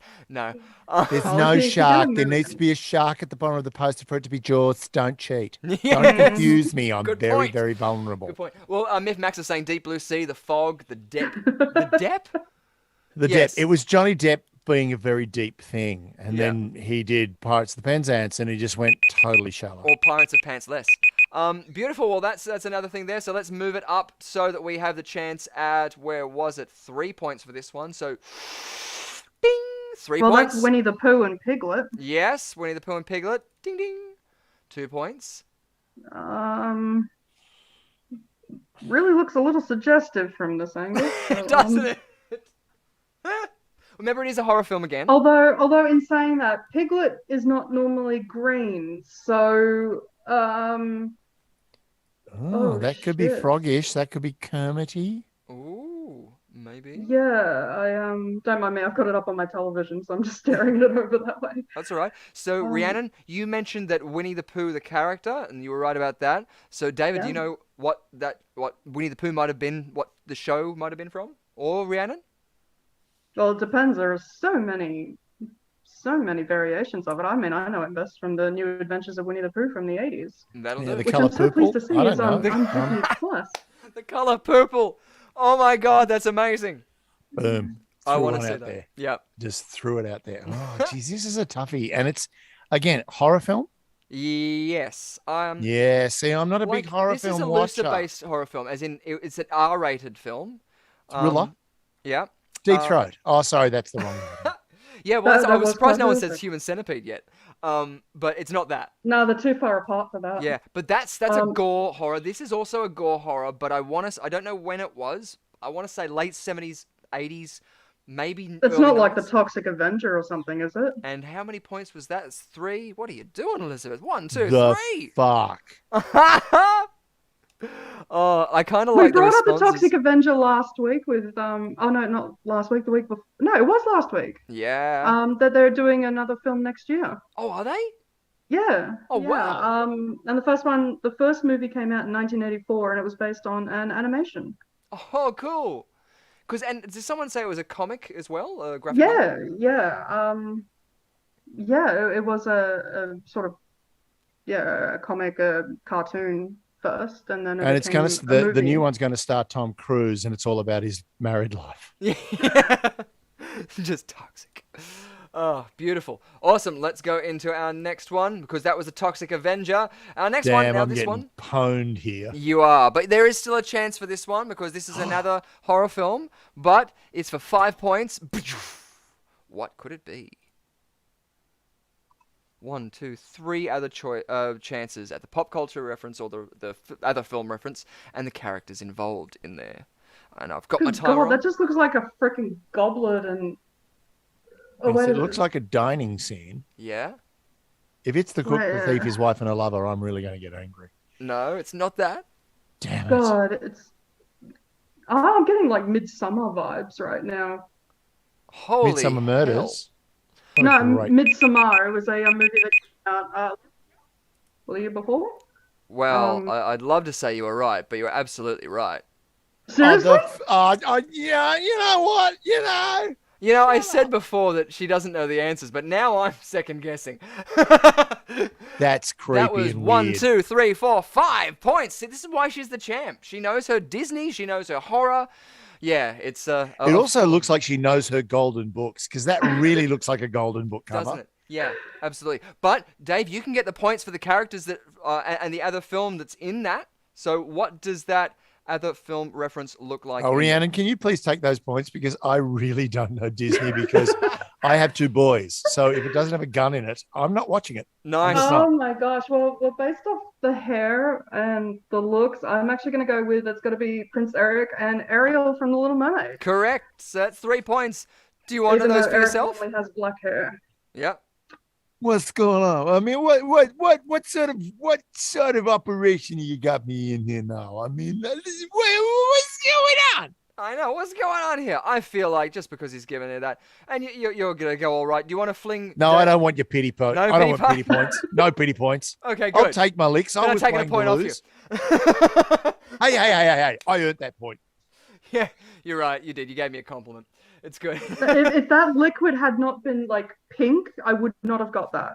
I know, right? Yeah, I wouldn't have gotten that at all. I thought it was going to be like halfway up, but no, nicely done. You said it. You got it. Well I deserved. didn't get it. Just so everyone knows, I didn't get it. And I still don't get it. And you've explained it to me. No, I still don't get it, and that's not because of the alcohol. Beautiful. I've got so many films I need. Yeah, it has, and I should know because I've been binging this entire freaking show for Yeah. 2 days. Okay, cool. I got up at 3 a.m. this morning to start, so. Oh, thank you. I'm so sorry to do that to Jesus, I you. wouldn't get it up that No, early for don't. anything except travel. Yeah. To be fair, I didn't technically get up out of bed. It just Okay, what I'm threw going to do is YouTube on my phone and laid Yeah. there for a couple of hours. I'm going to share this link now Yep. to the previous one. Yeah, it's come up as a different one, so this is going to be a different link. Yeah, it's been a very long time since this has happened. I think this last one happened in episode 9. Yeah. Well, I've got to manually turn off the the thing every time. Kay just popped up with Gremlins again. Hey, K9. Yes, mucho gremlins. So I'm just sharing the link to this one. Now, K9, is this the same link that was advertised before? Because I clicked the same one when I re-established it. You can let us know, hopefully, in the comments, but hopefully it wasn't too hard for the people who were playing along. They hopefully weren't too thrown out by it. But it has given our guests the chance to divulge into a little bit more. Unfortunately, none of them have been correct that I have heard, so we're still up to that. It is a new link. Cool, thank you. I don't know. I think last time I might have caught it before the previous stream disconnected, and that's how I was able to do it, but yeah. Sorry about that. We're back. Yeah, we're back, ladies and gentlemen. Still going live to a new one, so... Terribly sorry for those technical disconnection problems Yes. that we've had. If you'd like to stay tuned, we're going to start guessing again. Yes, we recommence the guess with our guests. Beautiful. Hold on, Now, on another I'm gonna link start coming to you tweeting the live. new link for you. Yeah. Should we wait a few seconds just to see if people make it across? I've shared the this new link in the previous one, and I'll just also say, so sorry, the gremlins are out driving again. Even though the gremlin was a type of car and not necessarily the person who was driving it. Although, if you had a gremlin driving a car and it was on the wing of a plane, I'm sure you could have 3 film references. Just for the record too, Richard, on your very, very first episode of Quiz Arena, I actually read through your description and I nearly died laughing at the, don't put that in and no one's going to read this far down. Yay. I was in stitches. Thank you. Oh, I'm so glad someone did. Hey, what was the Kick Punch website again? Because I just tried to enter it and I've got lots of boxing stuff in front of me. Let me. So it should be kickpunch.se. I think he's from Sweden. With a name like, what was Bjorn or something? Or Bjorn? Yeah. Yeah. Daniel Bjorn, I think. Yeah. Alright, I've just tweeted out the new links, so fingers crossed. Sweet. Miffed. Yeah. Awesome. No, We've your got 4 back internet on. didn't cut out. So sorry, ladies and gentlemen. This hasn't happened for a long time. But if there's one night to happen, I mean, it's just, it wouldn't be a quiz arena if we didn't have any technical problems, would it? It wouldn't be Quiz Arena without gremlins, no. Exactly. Don't look on the I'm wing. gonna have to find my gizmo. I have a plush gizmo that I got from Movie World before. Yes. And speaking of Gizmo, he is back at Movie World now. Yes! Oh, the Gremlins ride I loved. It scared the shit out of me as a kid, but I loved it. Yes. Oh my god, I absolutely love that ride so much. In saying that though, I do have a soft spot for the Scooby-Doo Spooky Coaster. So. No, you're absolutely Scooby-Doo's great. But can I be honest with you? Best first date, theme park. Best first date. Yeah. Oh god, yes. See each other in crisis. Yeah. Right? You see each other at your worst, other than drunk and at your worst. You see each other in crisis. I think it's important in a relationship to see that early. Yeah. Yes, Absolutely. welcome back to the madness. I mean, I married a violent heckler. I saw that the moment I met her, but there was something intoxicating about that. Yes. Yeah. I think that says a lot more about me than it does about the violent heckler that I married. Do you, as a stand-up comedian, do you get heckled a lot? Is it something that you like the to and throw, or is that something? I quite when I did. I haven't done stand-up comedy in a long time. Most of my life is now literally in the blanket fort, either recording podcasts or doing voiceover and teaching. I love teaching. But yeah, heckle me, mate. I actually got to turn around to one audience when I just turned around and went, I wouldn't do that, mate. This guy was screaming rubbish. It wasn't even good heckling. Yeah. If it's really clever and fun. I remember one talking about, so I married this girl and somebody just went, yeah, what's his name? And the audience cracked up. And things, my wife's name is Danelle. So I was able to go, Dan. And it just was the kicker laugh. Yeah. I love working with hecklers. It's great. But, and it taught me how to work, A, with my wife and B, with children. But yeah, I really, really liked it. But yeah, I remember one guy just said something utterly stupid. And I went, mate, don't do that. Yeah. And he went, well, what are you going to do? And I went, the last person that heckled me, I married. And it just shut him up. It was just like, boom, I'm out. So yeah, you want to live with this shit? Just keep going. Because I will marry you to shut you up. Of course, getting married doesn't shut anyone up. No, Exactly. Oh, sweet. Well, there you go. That's a warning too. Like, yeah, you don't want to heckle Dave. Bring it on. Bring it on. You'll end I'll up with a marry ring. you. I'm not proud. Oh, so good. Well, anyway, yes, we are in the middle of a monster mashup, ladies and gentlemen, and we can see that That's right. We're K9's playing here, a game. Miff Max here, and Phil Roberts is welcoming us back to the madness on the lip of that black event horizon of monster mashups. And this is our current monster mashups. We're currently on 6 points, but I'm going to take it now down to 5 points because after all of that, we've had enough time. So let's take it to 5 points. That's Wendy from Peter Pan. It is. I recognize that dress. Yes.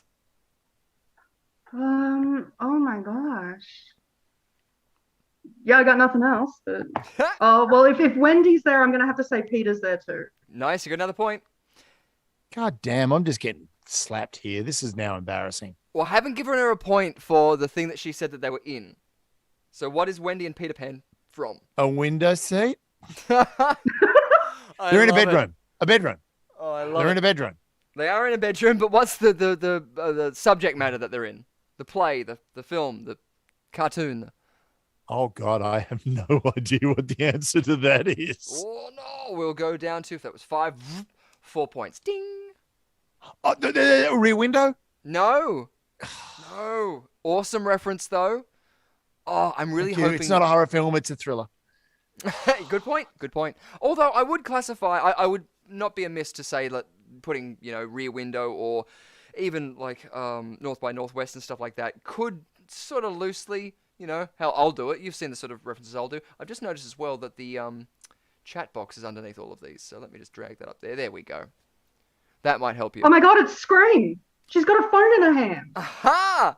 Nicely done. So it was 4 points, wasn't it? 1, 2, 3, 4. Let's reset and find out, even though I've already told you're correct. Nicely done. I hate this game. I'm terrible at it. Now you know why I wanted to play it. Yeah, but it's done now. I really should have spoken up. Yeah. And it was, of course, Scream, so you got the points for that one. And so currently our points are David Callan is on 8 points and Rhiannon Elizabeth Irons is on 28 points. If I get I can come back from I this. break my record. I can come back from this. I swear, I know I can come back from this. You can. I'm even screwed. willing to play a trust me at the end of this for you. But What's a trust? Well, that sounds scary. we'll find out. Have you ever seen Talking About Your Generation? It was on Channel 9 for a while there. It was on Channel 10. But Sean McCullough... No, I sort of sit between generations. I'm not a boomer, but I'm not a Gen X. So I just I don't feel represented in this. Everyone's either too old or too young to be me. So I went, and don't get me wrong. I absolutely love, what's his name? absolutely. Sean McCullough. Sean McCullough. Absolutely love Sean McCullough, but I didn't feel represented in the questions. My generation wasn't there. That sort of cross generation around 1965 when I was born. Yeah, no. There weren't enough questions about bell bottoms and sherbet. Well, that's one of the things that I was liking. I liked it when he had certain characters. Like there was one point, one of the regular, I think was it Ben Thomas? Is he? Oh no, that's a different comedian. Sorry, Josh Thomas. Yeah, Josh Thomas. Yeah, and his grandmother was on there, and so he would do a lot of questions just for that generation, questions that she would know, and I loved that because that's one of the things I love about it, like just getting these eclectic things, and again, just the way improvisation is really important because a lot of people who I've been working with, have been talking about for dementia sufferers, people in their 40s, 50s and things like this, get involved with improvisation purely so that they can keep their mind active in thinking off the cuff in associations and stringing different things together. I would also advise you to take up cryptic crosswords. Very, very good for the brain. Makes you laterally think. Yes, exactly. So and also lets you sit in front of your television watching the cricket going, this is bullshit. That's a stupid clue. Oh, hang on, I get it. Which is basically how I do most of my crosswords. Yes. Awesome. Yeah, totally. Well, that's it. Anything to sort of like keep that mind going is really important. So that's one of the things, because I know that we've played theatre sports before and all types of improvised sort of games. And that's always a lot of fun. I mean, the Cranston Cup was always one that we were floating around when that was happening. The cranny, mate. The cranny. Yeah, I haven't played the cranny in years. It's been driving me crazy. The last time I was on stage for an improv show was the All Stars Theatre Sports earlier this year, and that was it. And then lockdown came in, and we didn't get to play anymore. Yeah. Saw that. Hopefully it'll all be Sucks. starting up again. Yes, It'll be- please. Yeah, it'd be a good fun. But one of our regular games that we always try and play is, well, you'll see it's Stinger very, very soon, but you guys can join in at home because we're going to be playing with a little bit of ESP, or if you are a fay with the sports channel and you've paid that extra, ESPN. But without further ado, let's go into the game of Venkman Burn in Hell.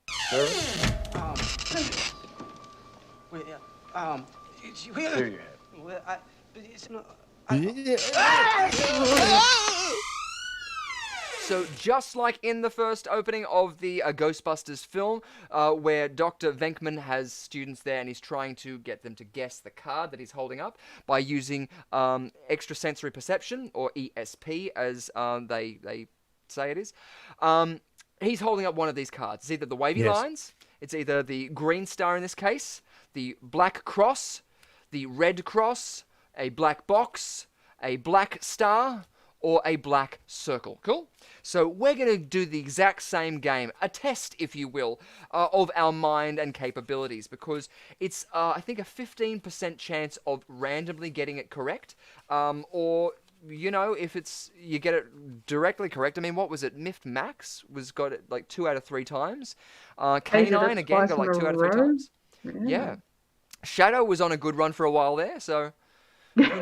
Yeah, well, he's sleeping right now, so I don't think he's going to be much help. Yeah. So the game is literally, I'm going to hold up only one of these cards, yep, and there is no trickery involved, there is no Hindu shuffles, no me forcing cards, no anything. I don't even see the card I'm going to be selecting. I'm doing it off the screen, and I want you guys to tell me which card you think it is, okay? I don't know what it is, and I have to make sure that, there we go, that's a nice comfortable place. So, good. Rhiannon, you're our first one up there. So, what card do you think I'm holding up? Oh my god, I suck at this game. Although the first time I appeared on this show, I did actually get it. So you know what? I'm going to throw back to episode 13. I'm going to go with a green star. Nice. Cool. We've got, was it K9 concurring with you, saying it's a green star? Myth Max saying wavy lines? David, what strikes your fancy? What do you think is written on this card? Well, I've been focusing quite hard, and luckily enough, I've got NBN, so I'm getting a really clear signal from that card. That's good. And I'm going to go with a black cross. Black cross. Nice. Yeah, that's what I really. That's essentially my life is just one big black cross. Yeah. So let's go with that. Beautiful. Well, Phil Robinson is coming. What is it? Tapping off the edge of that by saying red cross. So he concurs with your cross idea, but he's saying it's red. I like it. This game as well will give you double points if you're correct, 2 points, or 2 points off if you're incorrect. So I am so screwed now. Oh, yes. Because I don't think anybody... Oh, wow. The way you just reacted told me that it's definitely not a black cross, and I am screwed. It is a black star. Totally screwed. Yes, I'm so sorry. It is a black star, so both of you get... Yeah, you know, 2 points off. Crappy NBN. Obviously not working today. That's it. You obviously don't have fiber to the node. Yeah, I'm going back to my ESPN. Yeah, that's it. Yeah, I need to get like a little football or a cricket or something like that up there. Yeah, you get me a football, or more specifically Dustin Martin, I'll be very happy. There you go. Awesome. That, of course, was Venkman Burn in Hell. Might not be our last one for this year. Hopefully we'll get another one in there because it's a quick sort of game. But it again brings us to that fantastic time. Look, it's 10 p.m. I'm so sorry, ladies and gentlemen. We have gone a little bit over time, but we're now going to be starting off our Quiz Arena tournament, our final Quiz Arena tournament for 2021. So get ready, get raring, and I'll quickly do a couple of housekeeping rules just so that we're all up to speed. To play along at home, all you need is a Gmail account. Subscribe to the Rushcutter Entertainment channel, and you'll be able to enter your chat on the side there. You will have 10 multiple-choice questions with 4 answers. So to put in the correct answer, all you need to do is put in either the 1, 2, 3, or 4 corresponding to the correct answer. If you're playing on Facebook, you'll have to write the number and the full text of that answer, just because that there is a little spam bot thing that's preventing you there. So sorry about that. If you are our winner, the live reacting will determine you as our first place on our leaderboard, in which case please send us an email at rushcutterentertainment@gmail.com, and we will then give you a password to put down into the comments section below. This is just to verify that you're not one of the body snatchers and not a bot, so that we're not just sending it to, like, Google or Facebook. Once we see that comment down below, we will then give you the code or get your address so that we can send it out. But this one is our $30 voucher for Neon Sign Design, so you'll be getting that code in a digital voucher form to use on their website. How do I win that? I really want a neon sign. I want like a really cool neon sign. Like this? Like this? Yeah, like that. Like, Yeah. yeah, but just basically above my office window, a door that says "shut up," so my family know I'm recording. Absolutely, yeah. Well, you can head on over to Neon Sign Designs, and you can design your own, LED neon style sign that they will make up for you and send out to you. We also had, One Neon actually designed this one, but we've also got our codes from Neon Sign Designs, which are pretty much exactly the same. You can do different fonts, you can do your logo, you can do anything like that. You can even get, and I've been tempted to get the on air, the old light up sign, because the amount of studios that don't use that, and I think that it's one of those essential things that it also, just lifts your standard. If you're moving into a room where you have to be quiet, if you can see the little red light that says "shut up," I kind of like I that. actually have one. I've got an on-air sign in my house. My wife bought it, again, to sit above the door of my office where my recording studio is, so it'd be fine. Yeah. Unfortunately, it's really freaking big. Yeah. Right? So it's like, I just want it to be this big. But she's got this huge freaking, that I basically put on the window of my apartment, so whenever it goes on, everyone in the building goes, "Shut up, Dave's recording." Yeah. Yeah, it's like those futuristic, Blade Runner things where you can just see the neon sign lighting the entire, thing, and every time it flashes, it goes red, blue, red. Yeah. Uh-huh. Beautiful. Also, Noodles, too. yeah. So, in which case, by sending us that email, you will be able to get all of that out there. All of this information is in the description below, in our video description, where you can also check out the links to Macabre Daily, Rhiannon Elizabeth Irons' blog website stuff, and also the podcast with David Callan, too, on I Spied. So you can check those links out below there. After our tournament, which I'll kick off now by starting off into this. We'll set up the back screen. I don't think there's anything else I need to say. You have 5 days after you have been crowned the champion to get in contact with us, and you'll get that password. Once you put that password down there, though, it's all good, and everything will be above board. What am I doing here? I'm putting out... Just make sure the password this time, Richard, doesn't get, taken down. Yeah. So, we once had the password, which was the last word that Andy McDowell says in... Malcolm McDowell. Sorry, Malcolm McDowell. Sorry, yeah. Malcolm McDowell says in Spartacus, in Caligula. Caligula! I was waiting for you to say the last word that Andy McDowell said in Clockwork Orange, and that would be fucking hilarious. Yeah. Yeah. Well, it was almost like... Do you know what the last word was in Caligula, David? No, I don't. You know, Rhiannon, don't you? What was it? It's been a long time since I've watched it. Yeah, it was scrotum. Yes! Scrotum! And then he gets stabbed. So good. Beautiful. So yeah, that got flagged, so I'm so sorry about that. I did see that it was recorded, but don't worry, it still is up to scratch. So, without further ado, let's go into our, what do we call it? We call it our Quiz Arena tournament. That's right. It's going to be a fun time, so play along at home. Grab your aunties, tickle your puppies, and get ready to have some fun.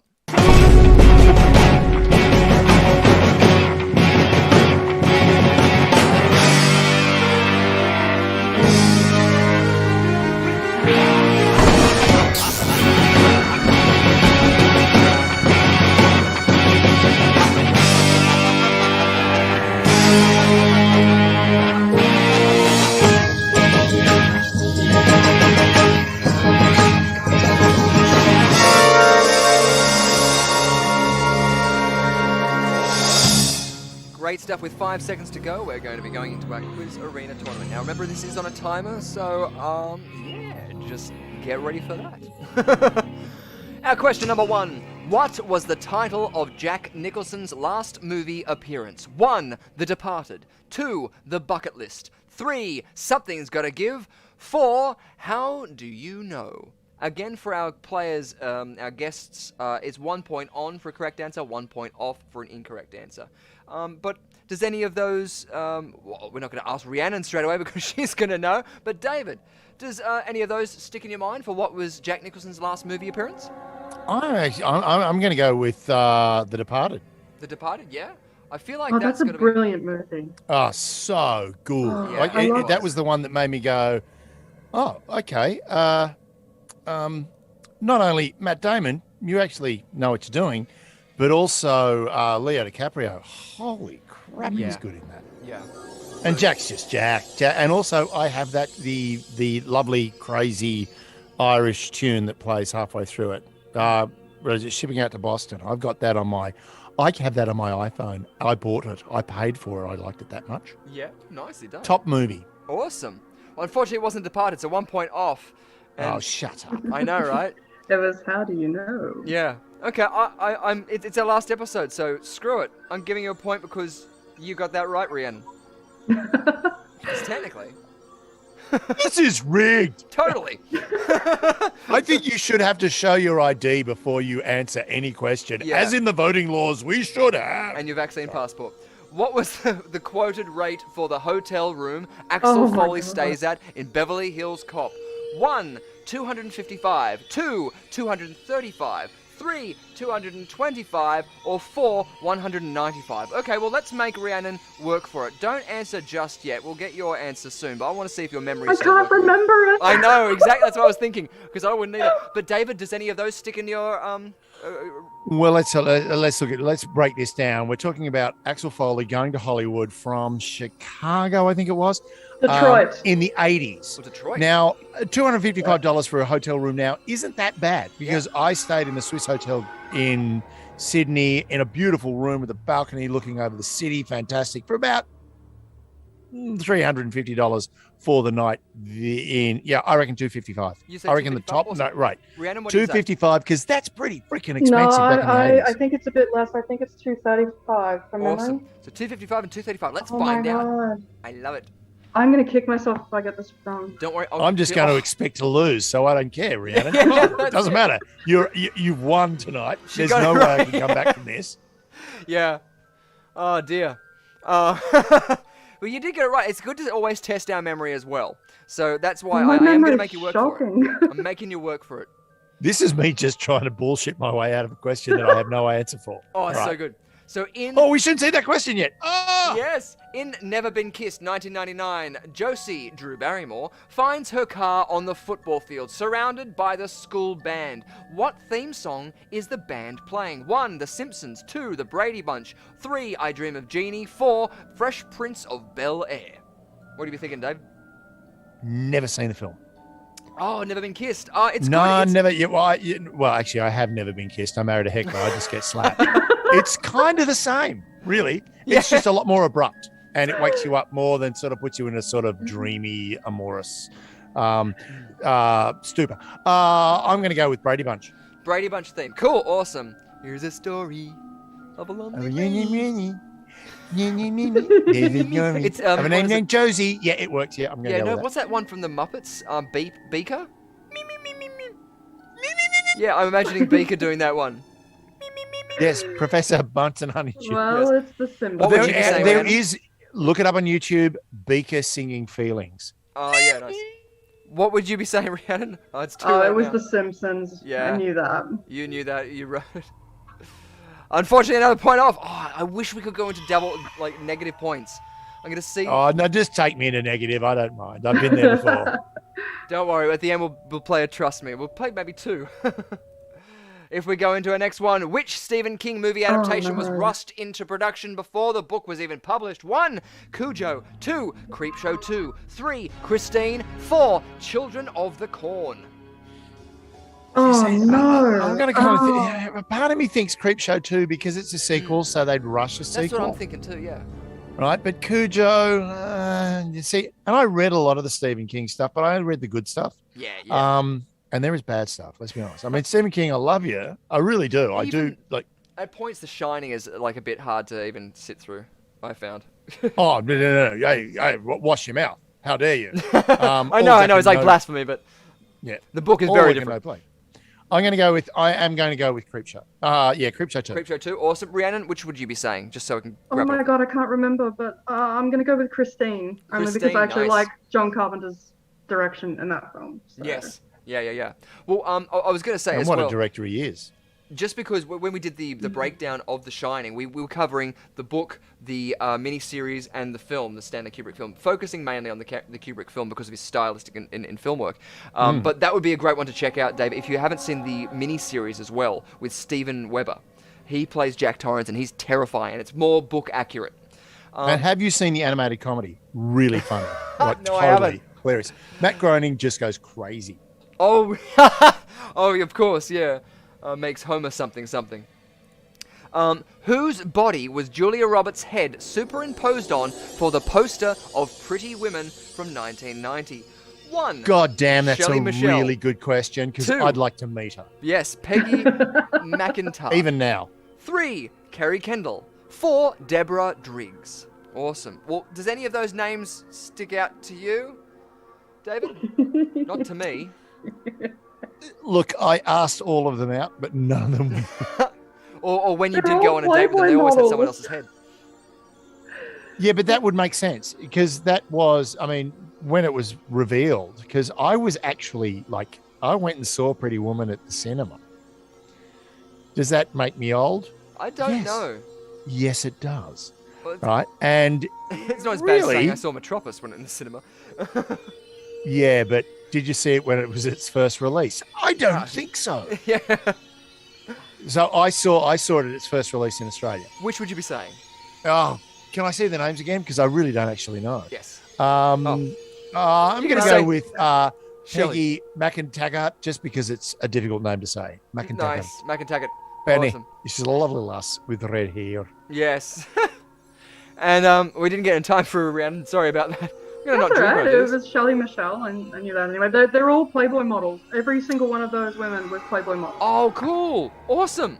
Okay, a recording of which animal's moan was slowed down to create the sounds of the tornado in Twister from 1996? 1. I'm sorry. Can I have a 5? Because I believe it was the sound of Bill Paxton being told he's going to be starring with Helen Hunt.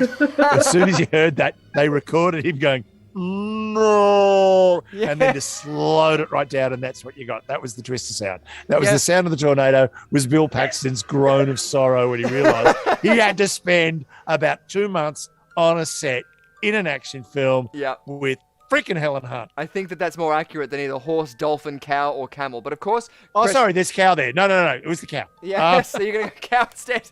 Damn, because I already gave you 5 points. Helen That was Hunt. funny. It was Helen. It was Bill Paxton hearing about Helen Hunt. Nice. Beautiful. So you were saying cow. Rhiannon, which were you saying?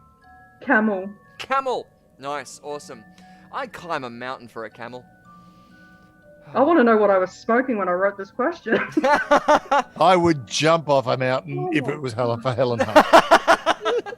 Only if she was on the everything at mountain. one point. Pardon? She was in everything at one point. Yeah, she's like, to be perfectly honest, really clever actor, Yeah.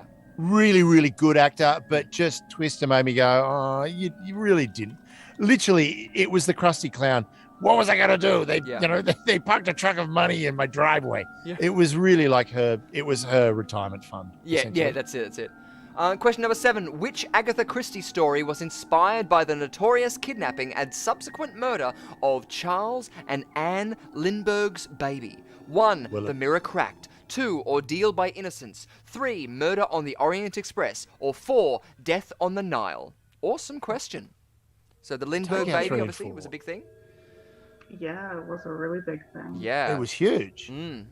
Do you have any impetus to this, David, where you'd be thinking? I'm going to take out number 3 and number 4 Mm-hmm. instantly because the baby was not kidnapped on a train. Yes. I'm gonna say the mirror cracked in the hopes that maybe I get it, but I probably won't. But I'm gonna say the mirror cracked anyway. But it's probably Ordeal by Innocence. But I'll say the mirror cracked because I've said it already. Cool, the Mirror Cracked. Awesome. And Rhiannon, which were you saying?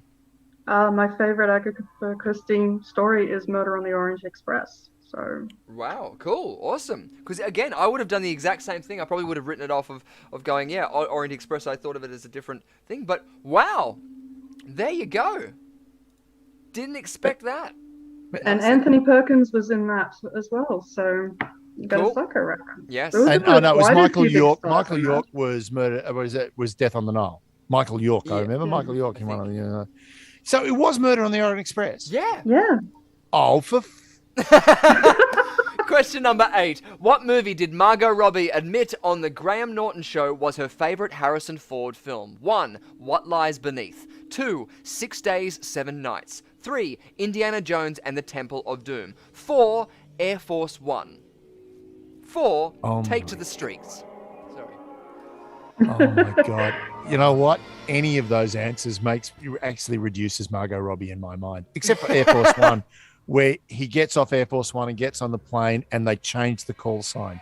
Because that was a quiz question on the ABC last night, and they kept saying, "How many planes are in Air Force One?" Air Force And the One. answer is It there are changes. 2 747s, but there is only one Air Force One because only one Air Force One can be Air Force One because you need a president on it to be Air Force One. Exactly. As in Air Force One, when Harrison Ford got off Air Force One and got on a transport plane, which became Air Force One, ran over. Air Exactly. Force One. I'm going to say Air Force One. You're going to say Air Force One. Awesome. And amazing film too with Gary Oldman. What are you going to say, Rhiannon Elizabeth Irons? 6 days, 7 nights. 6 Days, 7 Nights. That made me instantly think of, was it Day and Night with Tom Cruise and... Yes, Cameron Yeah. Diaz. Yes. Yeah. At 6 Love Days, that film. 7 Night was the Anne actress's name? Heche. Anne Anne- Heche. Anne Heche. Yeah. Wow. And David Schwimmer was in it as well. Yeah, No where wonder they I get, don't they get remember it. marooned on the island. And Danny Trejo was actually a pirate. in Hey, that too. Machete. Awesome. Machete. Also on the Vampire Council in What We Do in the Shadows. Our penultimate question, question number 9. What movie did Brian De Palma drop out of directing in order to direct Scarface in 1983? 1. Has to be Flashdance. The Has Big to be Chill. Flashdance. 2. Get Crazy. 3. Flashdance. 4. 10 to Midnight. So you're going with Flashdance? I like it. No, David. don't be stupid. No? I mean, I'm stupid, but you don't have to be as well. Well, It's my job to be an idiot. All right. exactly, and it's a fun job. Man, you know what? It keeps me in blankets, so I don't have to be like, oh, gee, it's Exactly, yeah, it's a good way to say it. I'm so tempted to say Flashdance just to be ironic. What We'll get you a water that you can, douse yourself on a stage with. a feeling! Yeah, I can see De Palma thinking that. Awesome. So you're going to say Flashdance? What are you going to say, Rhiannon? Big Chill. You're going to say Big no. Chill. Awesome. Well, Yeah. it is Flashdance.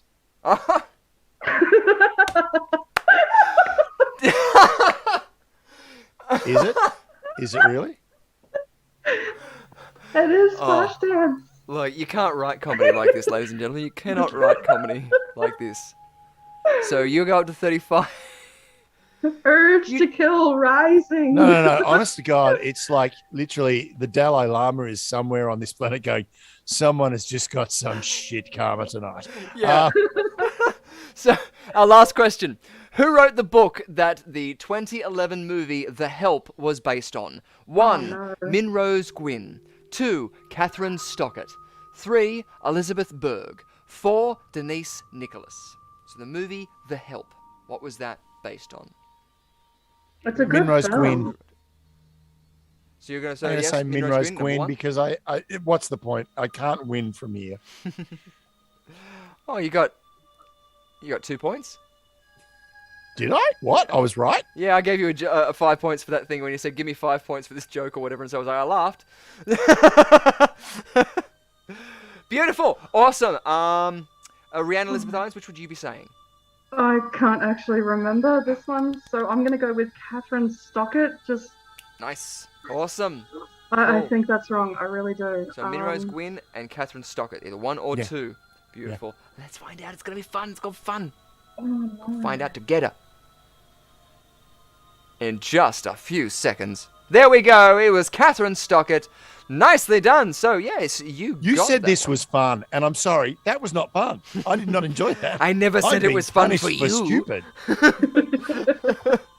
Beautiful. Well, yeah, exactly. You got that right. And that's good because Miff Max also got that. And let's have a look at who was our leaderboard. Coming first, Miffed Max with 5 correct answers. Coming in second, Phil Robinson with 2 correct answers. Coming in third, Saad Azim with 2 correct answers. And coming in fourth, K9 with 2 correct answers. Congratulations. Everyone beat me. Everyone. Every single person beat me. Every single person. But that's part of the fun, isn't it? We'll get back into the live sort of event so that you can beat them live. So Miff Max, send us an email at rushcutterentertainment at rushcutterentertainment@gmail.com, and we will give you the password to put down in the comments underneath this video, and that will just make sure that you are not a bot. Then we'll get that $30 voucher straight off to your happy little mittens to spend away online. Beautiful stuff. If we look at our scores now, we have David Gallen with 1 point, and we have Rhiannon Elizabeth Irons on 36. So what was your previous score, Rhiannon? My best score was 37 against Yanni. Wow. So 1 point off. Well, 1 point Okay, off. so I'm a soft touch. I get it. You got me in here because I'm a soft touch. no, that's all right. Do you trust me? Sure. Yeah, do? I trust you. After that last round, totally trust you. Good. This is what we like to hear, because now I just got to find where I've got it, because it's here. We didn't play D20 tonight, but we are going to roll a D20 to see if you have the chance at getting 20 points. Yes. I'm going to tell you what. I'm going to give you 14 already, because I accidentally pressed the wrong thing. I could win just by default. You could. You could win just by default. It's eerie as well, because now we're going to charge up our D20 for our throw. 3, 2, 1. Oh! Oh my goodness, ladies and gentlemen! Now, David.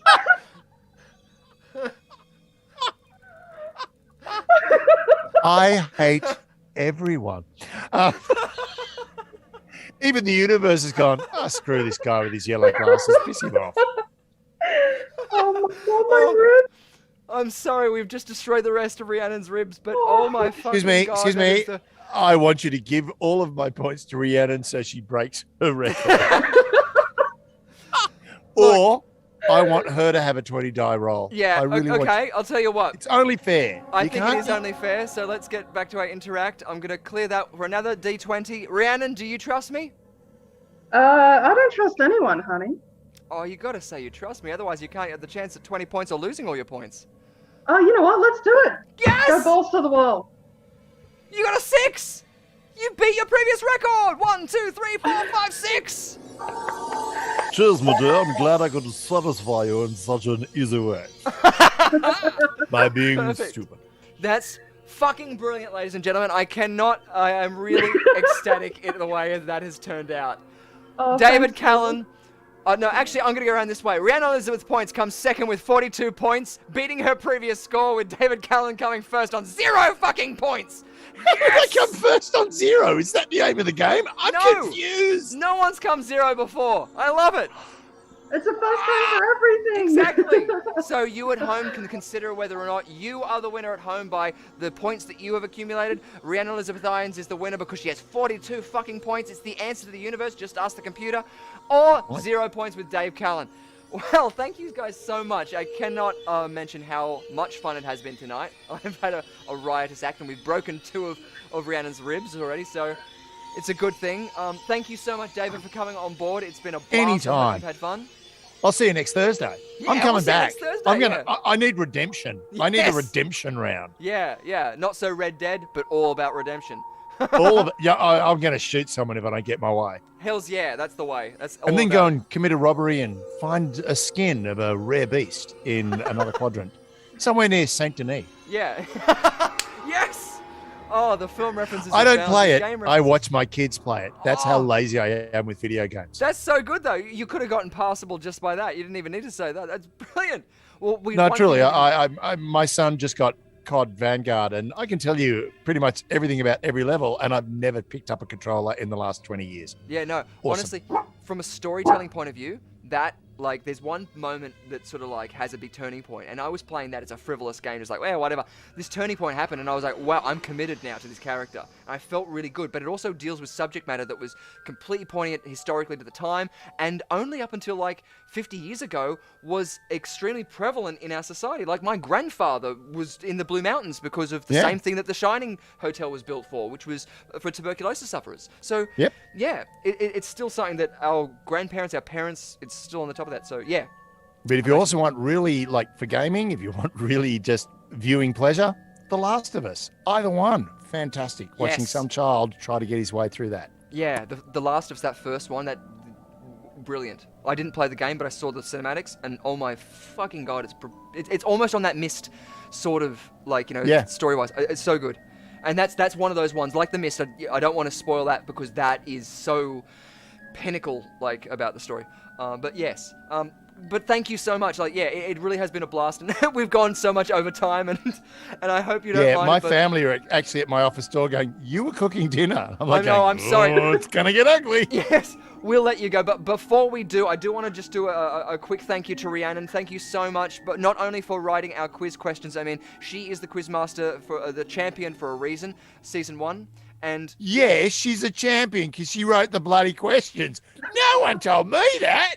What? Yeah, that's right. Yeah. Have it. I deserve to lose. No, what we have learned from this is that even when I do get bankrupt, I'm still going to come back if Monster Mashup is available. Yeah. I'm not going to touch your finances. You can just go and make as much money as you like, lady, because you're going to kick my ass if I do. Yeah, but thank you, Rhiannon and Elizabeth Irons. It has been an absolute ball every time you're on here. It's a blast, and thank you so much. Oh, you're welcome, sweetie. I can't wait to join you next week. It's going to be fun. We're going to have to put our brains to use, unfortunately. Yeah, that's it, yeah. And then over the holidays break, I'm sure that we're going to be hitting up a lot of games, just like, you know. Oh, absolutely. Yeah, absolutely. I'll be needing your help. Really ever fall away. Holding my hand the right way through. And then next year will just be more craziness abound. So, hope you guys out there like the craziness of this. I personally like it. Like, you know, it's always different, and that's one of the things. Actually, let's just do a quick trailer because, you know, I didn't do one last week, and why not? So, ladies and gentlemen, if you join us every Thursday here at 7:30 on YouTube, you get to play 4 rounds of fantastic games and even win a prize. But we're not just doing this alone. We have rope in some other guests with us. We have David Callan here. Say hello, David. Hello, David. Ooh. How are you? It's the big booming voice that makes him ever so seductive. But another beautiful voice. We have Rhiannon Elizabeth Irons with us too. Hello, Rhiannon. Hello, darling. Straight from Raccoon City, and the Quiz Arena winner with 42 points tonight. It's something from A Hitchhiker's Guide to the Galaxy would foretell. But you know what? You can be that Quiz Arena winner as well as you join us for some little games. Who knows? You might even be playing, what's a stinger that we haven't seen in a while? High Anxiety.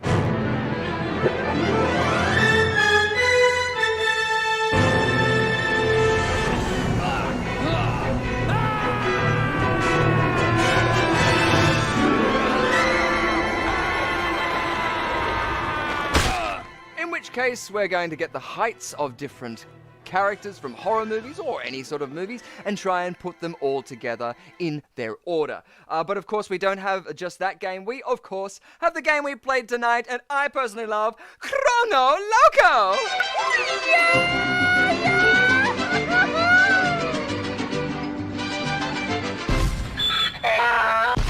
So you can join us every Thursday night and even for some of our special events. So look out for the Christmas Stravaganza here on YouTube Live. Cool, thanks guys. Sorry about that. It's a little bit of indulgence, but it's easier for me to cut it together afterwards. That's been us for 2021. I don't know if it's the sort of thing we need to have a resolution of what we want to achieve over this break, but I know I've got stingers to make. So I've got my 2022 all planned out. Good stuff. I'm going to invade Taiwan and Ukraine before China and Russia can do it, just so they can't. Exactly, yeah. Just so you can get in there as well. Beautiful. Anything get you've in got there planned, early. Rhiannon? Oh my God, 2022 is going to be epic. I've got quite a few big interviews lined up, starting with Andrew DeVolf from the Wishmaster franchise. Fantastic. So this is going to be exciting. And Andrew was actually also in Air Force One. He often plays a Russian villain, Cool. even though he's from Venezuela. So Yeah, that's it. Oh, Michael Pate played an Indian from Des Moines. yeah. Yeah. Yeah, that's it. What was it? Even when you were mentioning before John Cleese in Faulty Towers, Manuel, he was playing a Spanish, From Barcelona. Barcelona, but he's yeah. very English. and he was German, isn't he? Well, I think he's English. Oh, Or maybe German descent. I don't know. yeah, maybe that. Yeah, maybe that. But fact check that. John Cleese was actually a meerkat Yeah, in real life. He was born a meerkat. No and one they ever says shaved him. that. And the stilts they used to prop him up so that he could fill that size. I mean, the silly walks with the rehearsals that they had to do, the coordination. Exactly. Oh, yeah. So, but hey, you'd appreciate it. Great stilt work in the silly walks. The Looking a meerkat doing stilt work. Yeah, pretty cool. That's it. But we haven't got time to go into that fantastic fact because unfortunately we've come to the end of our 2021 at the Quiz Arena Live. So we hope to see you next year. Same bat time, same bat channel.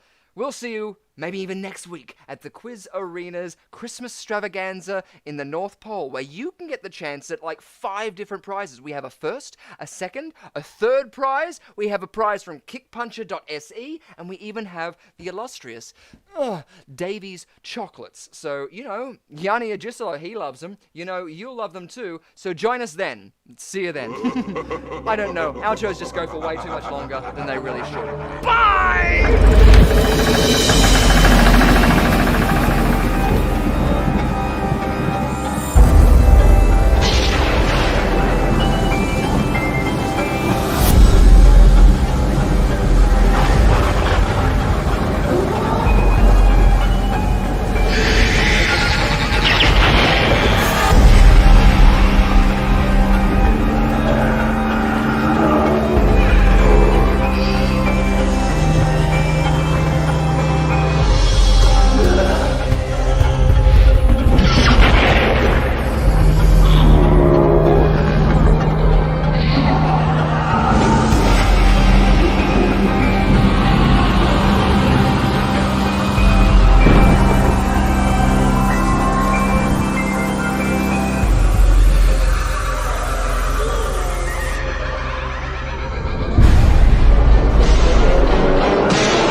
The sun never sets on those who ride into it. We just gotta keep going.